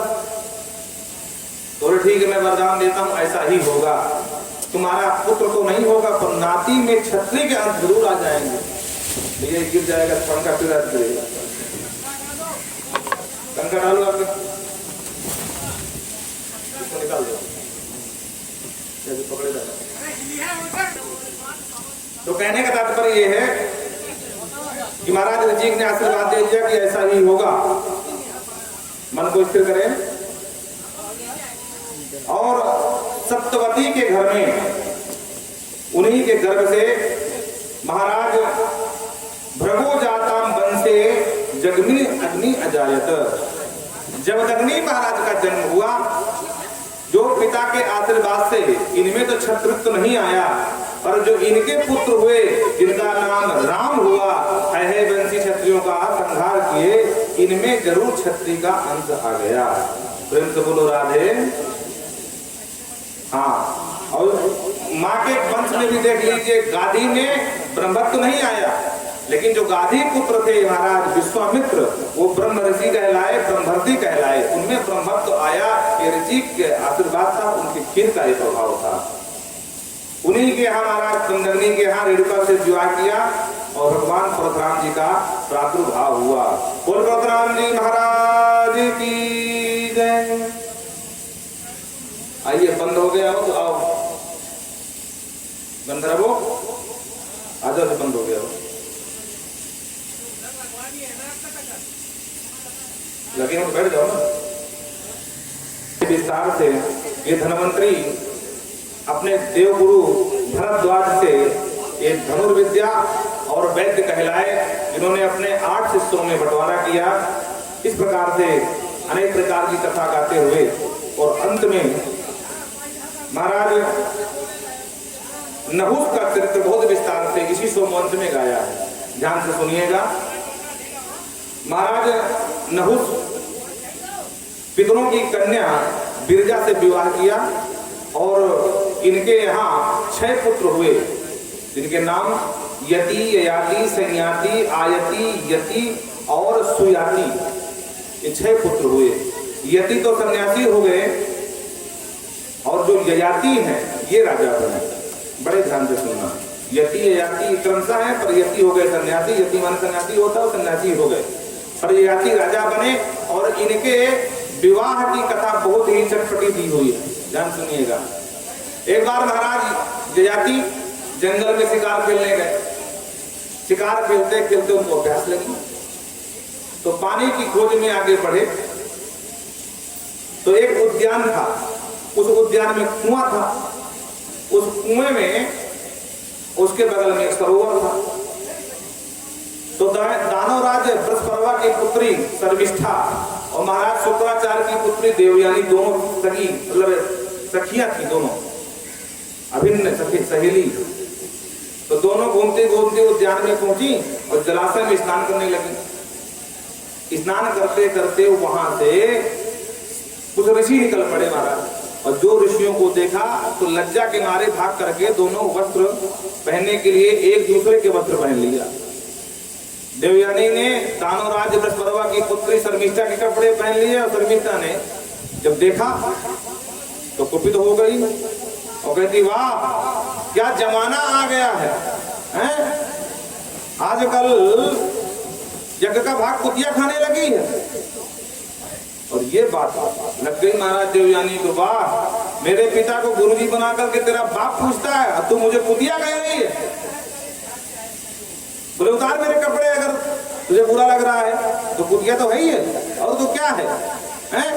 हमारे पिता के टुकड़ों पर पलने वाली अपने आप को क्या समझती, महारानी मानती है, उतार मेरे कपड़े। तो आपस में वही लड़ मरी महाराज। और लड़ते लड़ते देखो जब इनका देवियों का युद्ध शुरू होता है ना, तो वाक युद्ध तो होता ही होता है महाराज। और चोटियां पकड़ कर एक दूसरे जब शांति थी, तो लड़ते लड़ते शर्मिष्ठा ने जो जोरदार धक्का मारा कि देवयानी को कुएं में गोविंदाय नमो नमः धम में से गिर गई महाराज। बोलो राधे राधे। सब कपड़े फाड़ डाले देवयानी के। बोले न तू पहनेगी न मैं पहनूंगी, अब कपड़े महाराज कुएं में गिर गई। और इतने में यात्री पानी पीने के लिए घोड़ा सहित आए, और जो ध्यान से देखा कुएं में तो वहां एक देवी पड़ी है। प्रयास करके बाहर निकाला निर्वस्त्र अवस्था में। देवी देवयानी ने देखा, यात्री ने अपना उत्तरीय वस्त्र डाल दिया और पूछा देवी तुम कौन हो? बोले महाराज यही प्रश्न मैं आपसे पूछूं कि आप कौन हो? बोले देवी जी हम ययाति हैं, सम्राट हैं। तो ठीक है महाराज, इस अवस्था में आपने मुझे देखा निर्वस्त्र अवस्था में, आपने हाथ पकड़ी लिया है, तो कम से कम आप पूरे पति बन जाओ। मैं आपका वर्ण करती हूँ, आप मेरे पति। अरे देवी ऐसे कैसे किसी को मैं भार्या पत्नी बना लूं? कौन हो तुम, अपना नाम तो बताओ, किसकी बेटी हो? बोले महाराज मैं अरे गहरे नथु खरे खानदान से नहीं हूँ, शुक्राचार्य जी की पुत्री देवयानी हूँ। मेरे पिता मुझे बहुत लाड करते हैं। और ये राम राम तुम शुक्राचार्य जी की आचार्य जी की पुत्री हो? बोले हाँ। अरे देवी तुम सही कह रही हो, लेकिन ये विवाह नहीं हो सकता। बोले कैसे नहीं हो सकता? अरे मैं स्वीकृति प्रदान करती हूँ, मेरे लिए मैं कह रही हूँ। बोले देवी जी वो बात तो सही है, लेकिन ये है कि हम क्षत्रिय राजा हैं और आप ब्राह्मणी कन्या हो, ये विवाह संभव कैसे है? ये विवाह हो जाएगा तुम्हारे पिता कुपित हो जाएंगे, भगवान जाने मेरी क्या विडंबना करेंगे, इसलिए हम विवाह नहीं करेंगे आपसे। तब देवयानी ने कहा देखो राजन, बात यह है कि दुनिया का कोई भी क्षत्रिय राजकुमार हमारा वर्ण नहीं करेगा। बोलो राधे राधे। बोले ऐसा क्या है? तो पूरी कथा विस्तार से बताइए। बोले बात यह है कि एक बार की बात थी, बृहस्पति देवगुरु बृहस्पति का बेटा कच्छ, आप लोग ध्यान से सुनिएगा, ये सब ब्रह्म पुराण की कथाएं हैं। बृहस्पति का बेटा कच्छ हमारे पिताजी के पास संजीवनी विद्या सीखने आया। बृहस्पति ने भेज दिया, पिताजी के पास आया, बोले गुरु जी चेला बना लो। बोले किसके बेटा हो? बोले देव गुरु बृहस्पति का। बोले तुम्हारे बाप में क्षमता नहीं थी, मेरे पास भाग चले आए। बोले उनके पास वो चीज नहीं जो तुम्हारे पास लेने आया। अच्छा क्या सीखेगा? बोले जो आपके पास ब्रह्म संजीवनी विद्या है ना, मत संजीवनी, वो मुझे सीखना। बोले वाह इतनी सरल विद्या है कि आया मुंह उठा करके पट से सिखा दूंगा, गुरनाई से नहीं सिखाऊंगा, चेला पर भले मेरी सेवा कर। ठीक है गुरु जी कोई बात नहीं, मैं सेवा करूंगा पर सीख के जाऊंगा मत संजीवनी। बोले हाँ हाँ ठीक है, जब सिखाऊंगा तब सिखाऊंगा, तो सेवा तो कर। अब बेचारा कच्छ सेवक बन गया गुरु जी का। दिन भर बेचारा गैया चरावे, शाम को गैया लेकर घर आवे, सुबह भी गैया लेके चला जाए। गुरु जी बिल्कुल कृपा की दृष्टि न डाले, कुछ भी न सिखावे। और वो भी बड़ा हठी बालक था कच्छ। बोले गुरु जी आप कब तक नहीं सिखाओगे? 1 साल 2 साल 10 साल 20 साल जिंदगी बीत जाएगी, पर मैं जब तक जीऊंगा मेरा एक ही लक्ष्य है, व्रत संजीवनी विद्या सीखना। अब मैं भी देखता हूँ गुरु जी तुम तब तक नहीं कृपा बरसाओगे। और रात भर घर में सोए, सुबह गैया लेके चला जाते, दिन भर चला करके फिर शाम को अबे गुरु जी सीधे मुंह बात भी न करें कि भैया तो कैसा है। और वो भी बड़ा हाथी बालक। तो देवगुरु बृहस्पति ने कहा था कि देखो ये मृत संजीवनी विद्या बहुत काम की है, ये बाबा गड़बड़ करता है, एक काम करो कि ये विद्या लेकर के चले आओ। बोलो राधे राधे। तो पिता की आज्ञा का पालन करने के लिए बेचारे लगे रहे और धीरे धीरे देवयानी और कच्छ में आपस में प्रेम हो गया। और ये बात जब देखा, दैत्यों में आपस में कानाफूसी करने लगे कि भाई ये बताओ कि आजकल हम देख रहे हैं बहुत दिन से ये देवगुरु बृहस्पति का जो बच्चा है कच्छ, ये गुरु जी के यहाँ क्या करता है, उनकी गैया की चराया करता है। दैत्यों ने कहा देखो भाई अब हमको जानकारी नहीं है लेकिन हम जरूर पता लगाएंगे आखिर बात क्या है। तो दैत्यों ने पता लगाना प्रारंभ किया। तो दैत्यों को जानकारी मिल गई कि देवगुरु बृहस्पति है, ये मृत संयोनी विद्या सीखने आया कच्छ। दैत्यों ने कहा अरे राम राम, ये तो बहुत महत्वपूर्ण विद्या है, अगर ये चली गई तो हमारा तो बंटाधार हो जाएगा है? हम गुरु जी के विद्या के प्रभाव में उनके आश्रित होकर के हम लड़ जाते हैं बड़े बड़े देवताओं से। अरे मार ही तो डालेंगे तो क्या हुआ, गुरु जिंदा कर देंगे हमारे, और अगर ये विद्या चली गई तो राम राम सब बंटाधार हो जाएगा। तो क्या करें? बोले काम करो, ना रहे मात ना बाजे बांसुरी। हमने सुना है कि गुरु जी अभी तो नहीं सिखाने के उसमें है, लेकिन सेवा में बहुत बड़ी ताकत होती है भाई है? सेवा करते करते एक अनजान कन्या पत्नी बन करके आती है और अहम वसम कुर्वन्तीं सतपत्नीं यथा, जैसे वो कन्या अपने पति की सेवा करते करते अंत में पति की सेवा करते करते अंत में पति को बस में कर लेती है। तो ये तो सेवक है, किसी दिन गुरु जी प्रसन्न हो जाए और दे दे पट से संजीवनी विद्या तो गड़बड़ हो जाएगा। तो बोले क्या करें? बोले काम करो, ना रहे मांस ना बाजे बांसुरी। जंगल में गैया चला रहा था कच्छ, और दैत्यों ने मिल करके कच्छ को मार डाला वहीं पर। गायें तो लौट आई पर कच्छ नहीं लौटा। शुक्राचार्य जिसको मतलब नहीं था, अरे होगा कहीं घूम रहा होगा। देवयानी न रहा गया। जब अंधेरा होने लगा तो पिताजी से आई, बोले कि वो पिताश्री, बोले हाँ, बोले गाय आ गई है पर वो ग्वाला नहीं आया। तो नहीं आया तो नाने, तो हमसे क्या मतलब ग्वाला थे, वैसे भी हम सिखाने के उसमें नहीं थे। अच्छा हुआ भाग गया पिता, घर भाग गया होगा। तो नहीं पिताजी ऐसा नहीं है, वो पिता के घर बिना बताए नहीं जाएगा, और अगर उसे कुछ हो गया तुम्हारी बदनामी हो जाएगी। देवगुरु बृहस्पति का बेटा है, सामान्य व्यक्ति का बेटा भी नहीं है। जैसे आप दैत्यों के गुरु, वैसे वो देवताओं के गुरु बृहस्पति का पुत्र है। पिताजी पता लगाओ। शुक्राचार्य ने कहा अरे बेटी काहे परेशान, अरे कहीं बैठा होगा, आ जाएगा। बुन्ना पिताजी, मेरा मन ऐसा कह रहा है कि वो सुरक्षित नहीं है। बोलो राधे राधे।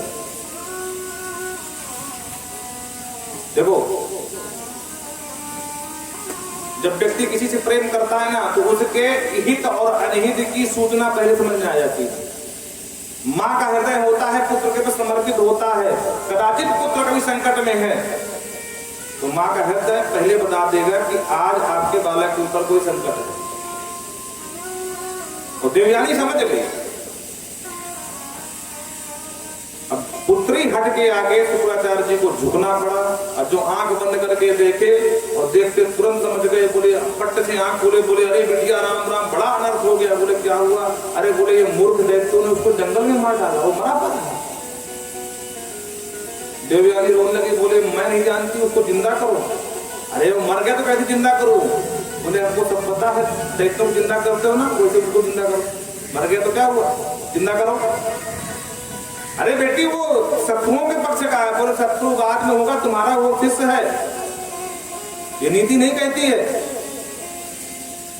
उसको जिंदा करिए, आपकी अपेस फैल जाएगी पूरे त्रिलोक में। आपकी शरण में है वो, और आपका परम धर्म दायित्व है। अपने पिता के यहाँ चला जाता, कुछ होता, कोई मतलब नहीं था। आप जिंदा करो बस। ठीक है बेटी, करता हूं।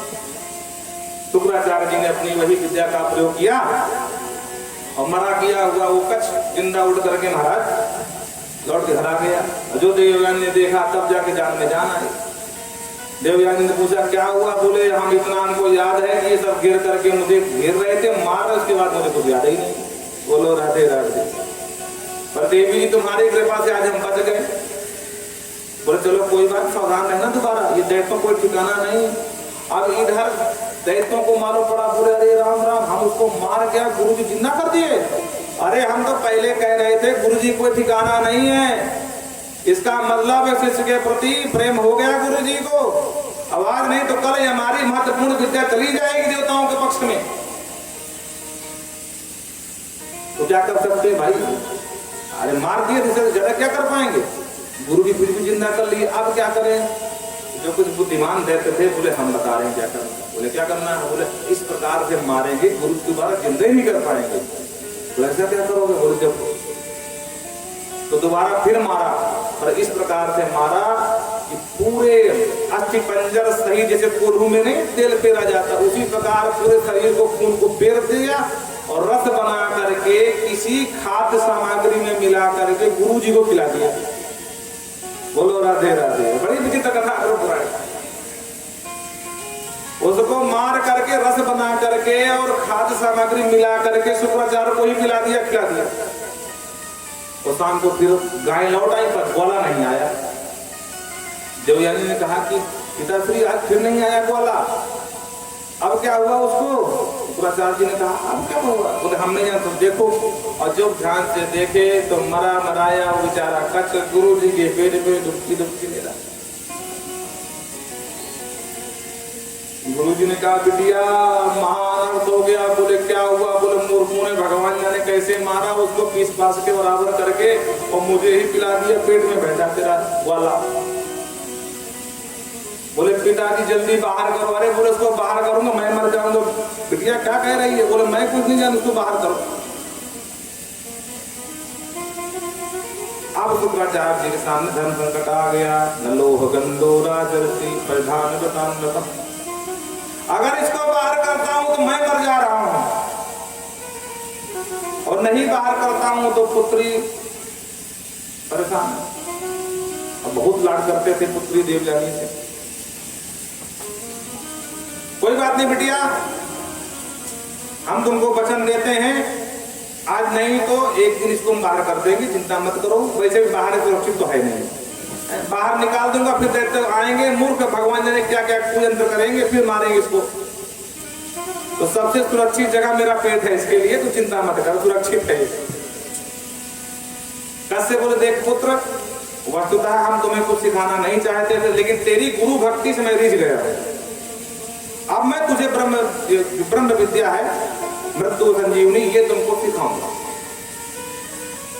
और ध्यान से सीख लेना, ठीक से सीख लेना। उसके बाद तुम मेरा पेट फाड़ करके बाहर आ जाना, और उसके बाद मैं मर जाऊंगा, वही संजीवनी विद्या से मुझे जिंदा कर देना, गड़बड़ मत करना बेटा। हाँ ठीक गुरु जी, आप जो कहोगे मैं वही करूंगा। अब गुरु जी ने सिखाना शुरू कर दिया कच्छ को। कई दिन बाद गुरु जी ने कहा बेटा सीख गया? बोले बिल्कुल गुरु जी। बोले भूलेगा तो नहीं? बोले ना। बोले बेटा अपने जीवन काल में सबसे बड़ा रिस्क लेने जा रहा हूं बेटा, एक दो बार और अच्छे से समझ ले, सोच ले। बोले गुरु चिंता मत कर, आप तो बिल्कुल हम आदेश दो, मैं निकल करके बाहर आऊं, आपको पट से जिंदा कर दूंगा।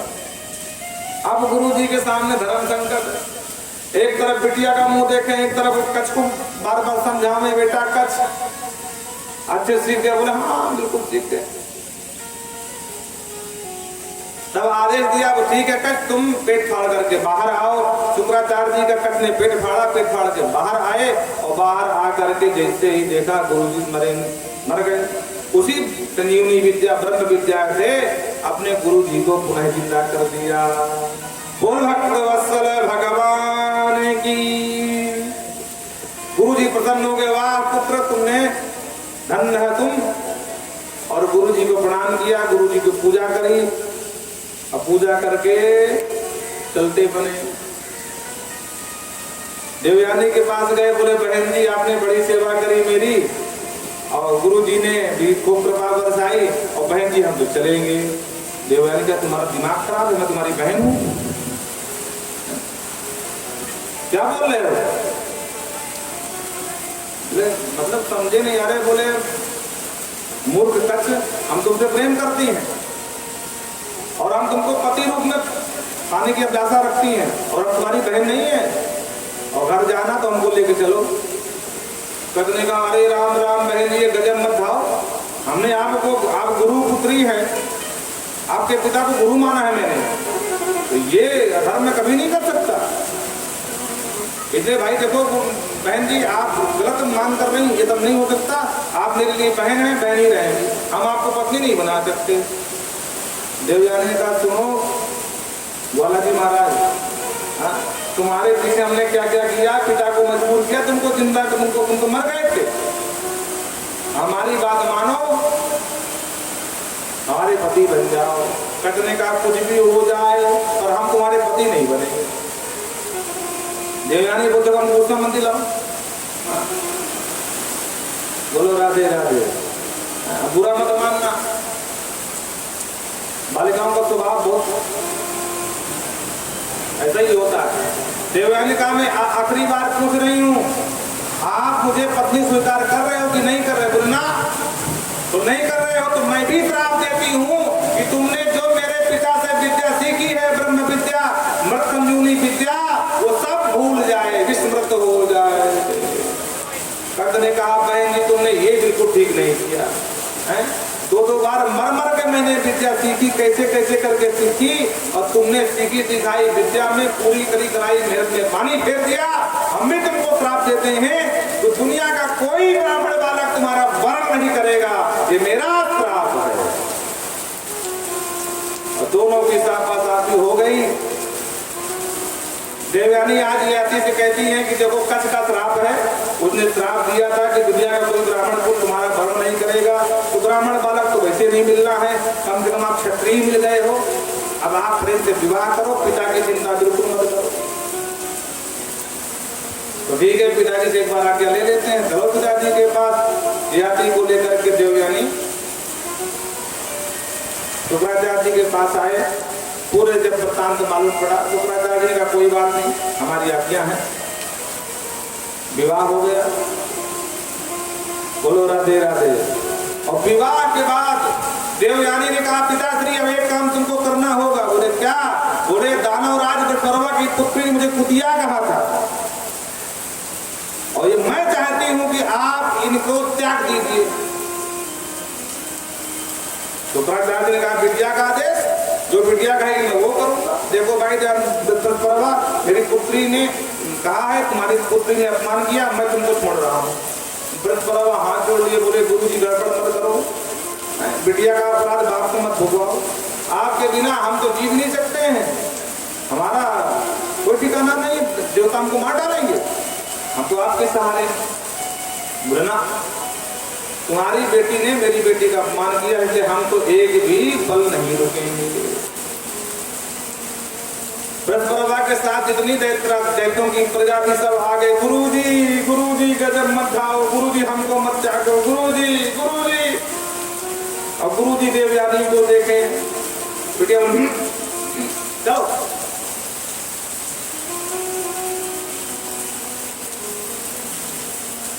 तब जाना वृषपर्वा ने कहा एक काम करो, गुरुजी को छोड़ो, गुरुपुत्री को मनाओ। सारे दैत्य गए, बोले बिटिया हमारे ऊपर दया करो, बिटिया ऐसा गजब मत खाओ। देवयानी बोले एक शर्त पे पिताजी रुकेंगे। बोले बिटिया तेरी सब शर्त हम मानेंगे, बोल क्या करना है? बोले मेरा हो गया विवाह, और तुम्हारी पुत्री शर्मिष्ठा ने मुझे मेरा अपमान किया था, कोई धक्का मार के गिराया था, ये मेरी दासी बने, मैं इसकी महारानी बनूंगी। तब हम पिता को कहेंगे कि ठीक है तुमको मत त्यागो। वृषपर्वा बेचारे निरुत्तर हो गए, बिटिया दासी, कौन पिता चाहे कि दासी बन जाए? और राजा है, प्रजा भी एकदम मौन हो गई। प्रजा में किसकी हिम्मत राजा से कहे कि अपनी बिटिया को दासी बना दो? भाई सब आंसू बहा रहे प्रजाजन। राजा ने पिता होने के साथ साथ एक राजधर्म का पालन किया, कलेजे पत्थर रख दिया और हाथ जोड़ करके बोले गुरुपुत्री तेरी जो इच्छा है वो मुझे स्वीकार है, मैं आदेश देता हूं मेरी पुत्री शर्मिष्ठा आज से तेरी दासी बन करके जाएगी। तो शर्मिष्ठा को बना लिया दासी। तो बात में चिढ़ावे, क्यों क्या कहा था? कुतिया था। एक समय तुम राजपुत्री थी, आज मैं महारानी हूं, ये समय है। बोलो राधे। तुलसी पुरुष का घटा समय बड़ा बलवान और भिल्लोती गोपिका मई अर्जुन। ये काल चक्र है, ये घूमता रहता है। कोई जो ऊपर है वो कभी नीचे भी जाएगा, जो नीचे है वो कभी ऊपर आएगा। महल के अलग एक कुटिया बना करके और शर्मिष्ठा को निवास दे दिया। और ये प्रसंग विजाति को नहीं मालूम पड़ा, उनको मालूम पड़ा कि दहेज में साथ में दासी भी आई। पहले ऐसा होता था, आपको ये इतिहास की घटना सब जानते भी हैं। जब कैकेयी देश की राजकुमारी कैकेयी का विवाह हुआ तो साथ में मंत्रा दासी बन करके आई, वहीं से दहेज में। हाँ, और दासियां बड़ी खतरनाक होती जो दहेज में आती हैं। बोलो बोलो राधे राधे। जहां दहेज में दासियां गई है बंटे धार हुआ। तो 2-4 महीना बीता, राजा ध्यान नहीं दिए। एक दिन कुछ काम था तो शर्मिष्ठा कुटिया के पास आए तो शर्मिष्ठा को देखा तो बड़ी सुंदर थी, राजा की पुत्री थी। राजा को आकर्षण हो गया। तो धीरे से पूछ लिया, देवी तुम कौन हो? तुम तो दासी बन गए। बोले हाँ महाराज दासी बन गए, लेकिन मैं दासी नहीं थी, मैं दानवराज दत्तरवा की पुत्री हूँ, शर्मिष्ठा नाम है मेरा। और आपने ही अपराध का ये फल भोग रही हूँ। ये मेरी परम सहेली थी। अगर गिर जाएगा ओहो, तो ये सब घटना है। लेकिन अब देवी जी शुक्राचार्य जी की पुत्री से हम विवाह किए, पिता बड़े खतरनाक है, हम कुछ कर नहीं सकते हैं। लेकिन अब कहा कहीं ना कहीं दिलहार बैठे तो एक ही जगह 2 पत्नियां हो गई। बोलो राधे राधे। और दोनों से संतान हुई। देवयानी से यदु और तुर्वस हुए, शर्मिष्ठा से ध्रुव, अनु और पुरु, ये 5 बेटा हुए थे महाराज याती के। 3 बेटा हो गए देवयानी शर्मिष्ठा के, पर देवयानी कानो कान खबर नहीं। एक दिन घूमते घूमते तीनों पहुंच गए राजमहल। और जब यहाँ मिलते थे राज्य के बाद तो पिताजी बन के मिलते थे। अब पिताजी वहां महल में दिखाई पड़े तो देवयानी बगल में थी और तुर्वसु और यदु साथ में थे। तो तीनों ने देखा, बोले पिताजी यहाँ आप कैसे हो? अब बच्चों को क्या पता। तो पूरे रहस्य पर्दा खुल गया। देवयानी भड़क गई और घूट करके मायके चली गई। ध्यान से सुनना, मायके गई और पूरी कथा विस्तार से अपने पिता शुक्राचार्य को बताया। शुक्राचार्य कुपित हो गए और श्राप दे दिया, जरायाम निष्ठम, जाओ हम तुमको श्राप देते हैं कि तुम बुढ़े हो जाओ। तुमने मेरे पुत्री के साथ छल किया है। मेरी पुत्री होते हुए दूसरे की तरफ जो है आकर्षण बढ़ा है, इसलिए मैं श्राप देता हूं कि तुम बुढ़े हो जाओ। अब तुम क्या करोगे जब दाढ़ी हिलेगी? और शुक्राचार्य का श्राप लगा कि बुढ़े हो गए महाराज याती। बोलो राधे राधे। खैर कुछ दिन बीता और अपने 5 पुत्रों में इस पूरी पृथ्वी का बंटवारा कर दिया। 5 भागों में विभज्य पंचधा राज्यम पुत्राणाम नाहुत कदा। नाहुत के पुत्र याती ने अपने पुत्रों में जो 5 थे इनमें बंटवारा कर दिया, सबको राज्य दे दिया। लेकिन जब अब वो बेचारे अचानक अनायास बुढ़े हो गए तो उनको बड़ा अजीब लगने लगा। तो एक दिन जब ज्यादा ऊब गए तो सबसे पहले यदु से पूछा, यदु से कहा, बेटा यदु, हाँ पिताजी, तरुणस्तव रूपेण चरेयम पथगीनिमाम। बेटा मेरी बुढ़ापे कोई उम्र नहीं थी, लेकिन देखो काल का चक्र, मैं बुढ़ा हो गया। मैं चाहता हूं कि मेरी बुढ़ापा तू ले ले और तेरी तरुणावस्था मैं ले लूं। मैं थोड़ा और कुछ दिन इसे भोग करना चाहता हूँ। यदु ने कहा, पिताजी सब कुछ ठीक है और सब कुछ मांग के दे देते, लेकिन ये देने वाले हम हैं नहीं।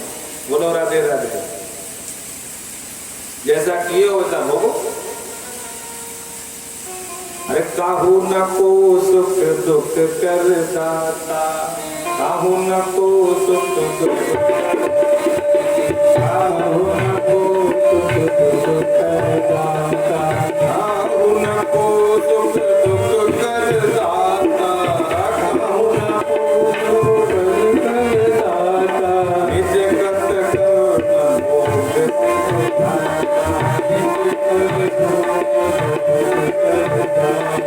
निज कृत कर्म भोग सब दाता, निज कृत कर्म भोग।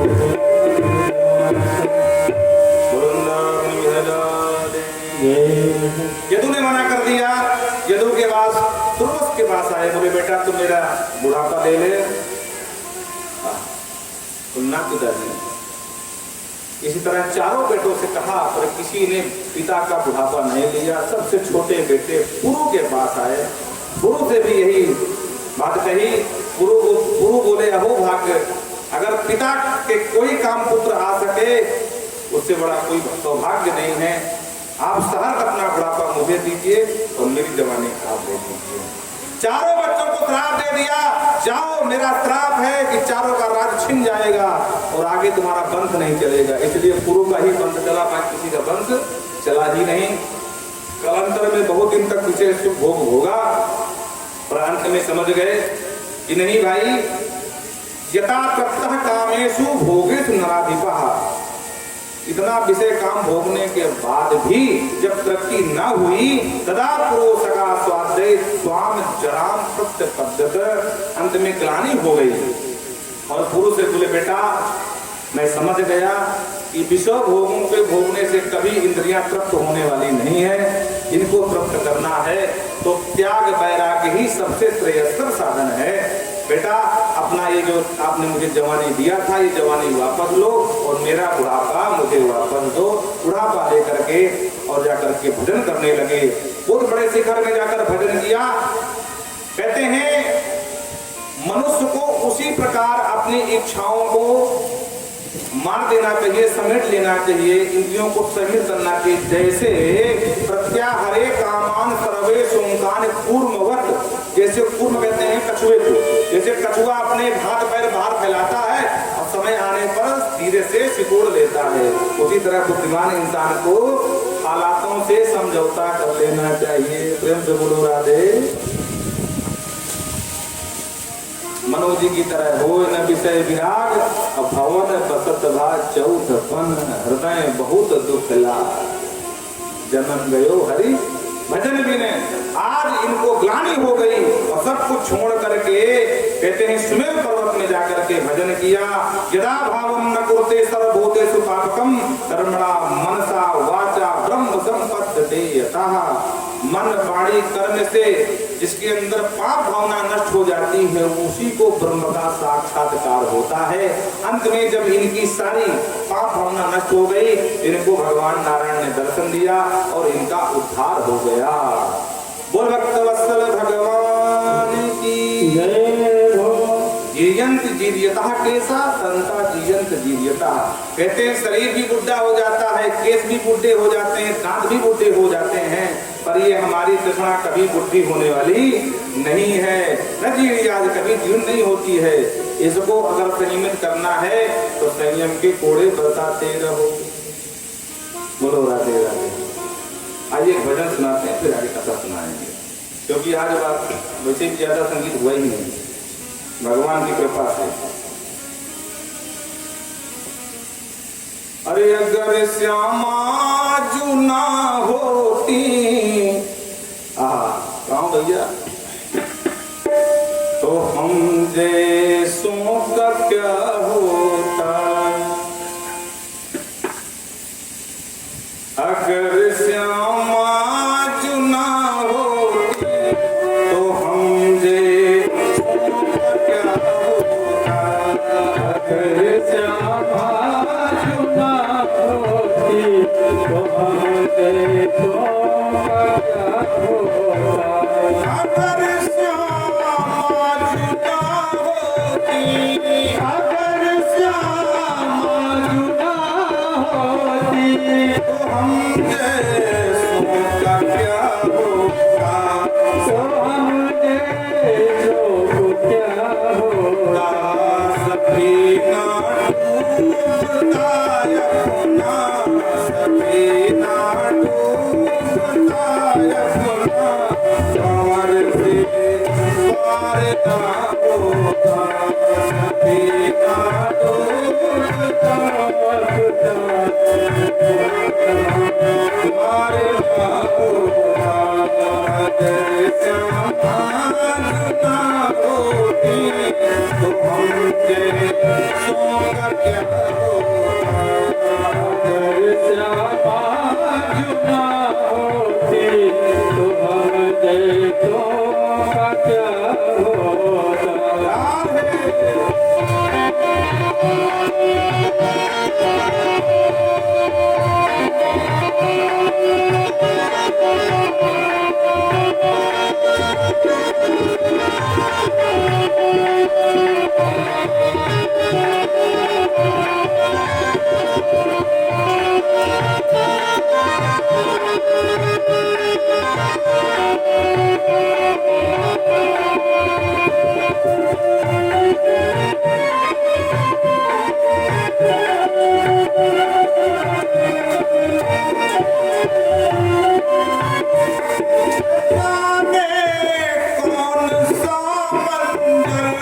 हम जैसों का क्या होता, तो हम जैसों क्या होता। सफीना डूबता अपना, सफीना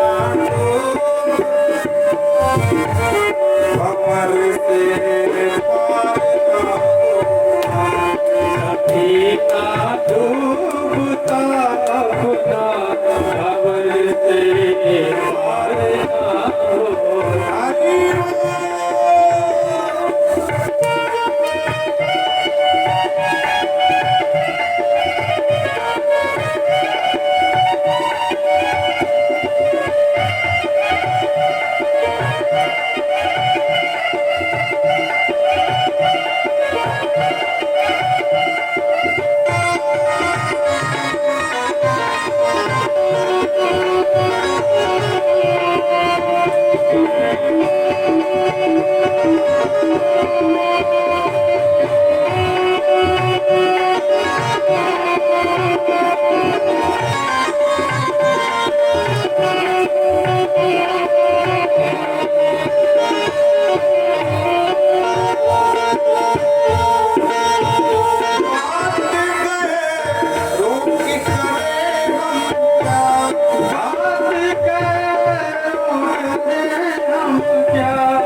अगर श्यामा ना होती भवते मोह क्या होता बेटा डूबता अपना भंवर से मारे बाबूना सपीना डूबता अपना करते करता होता अगर सामान ना होती डूबता भंवर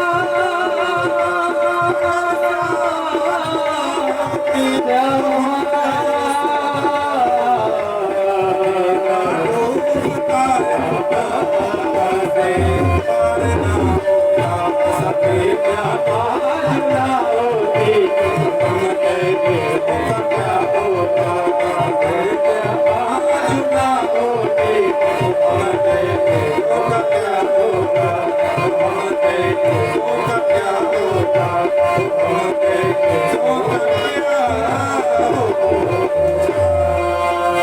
बोलो वृंदावन बिहारी लाल की जय हो। इन्हीं कुरु के वंश में आगे चल करके महाराज यदु के वंश में भगवान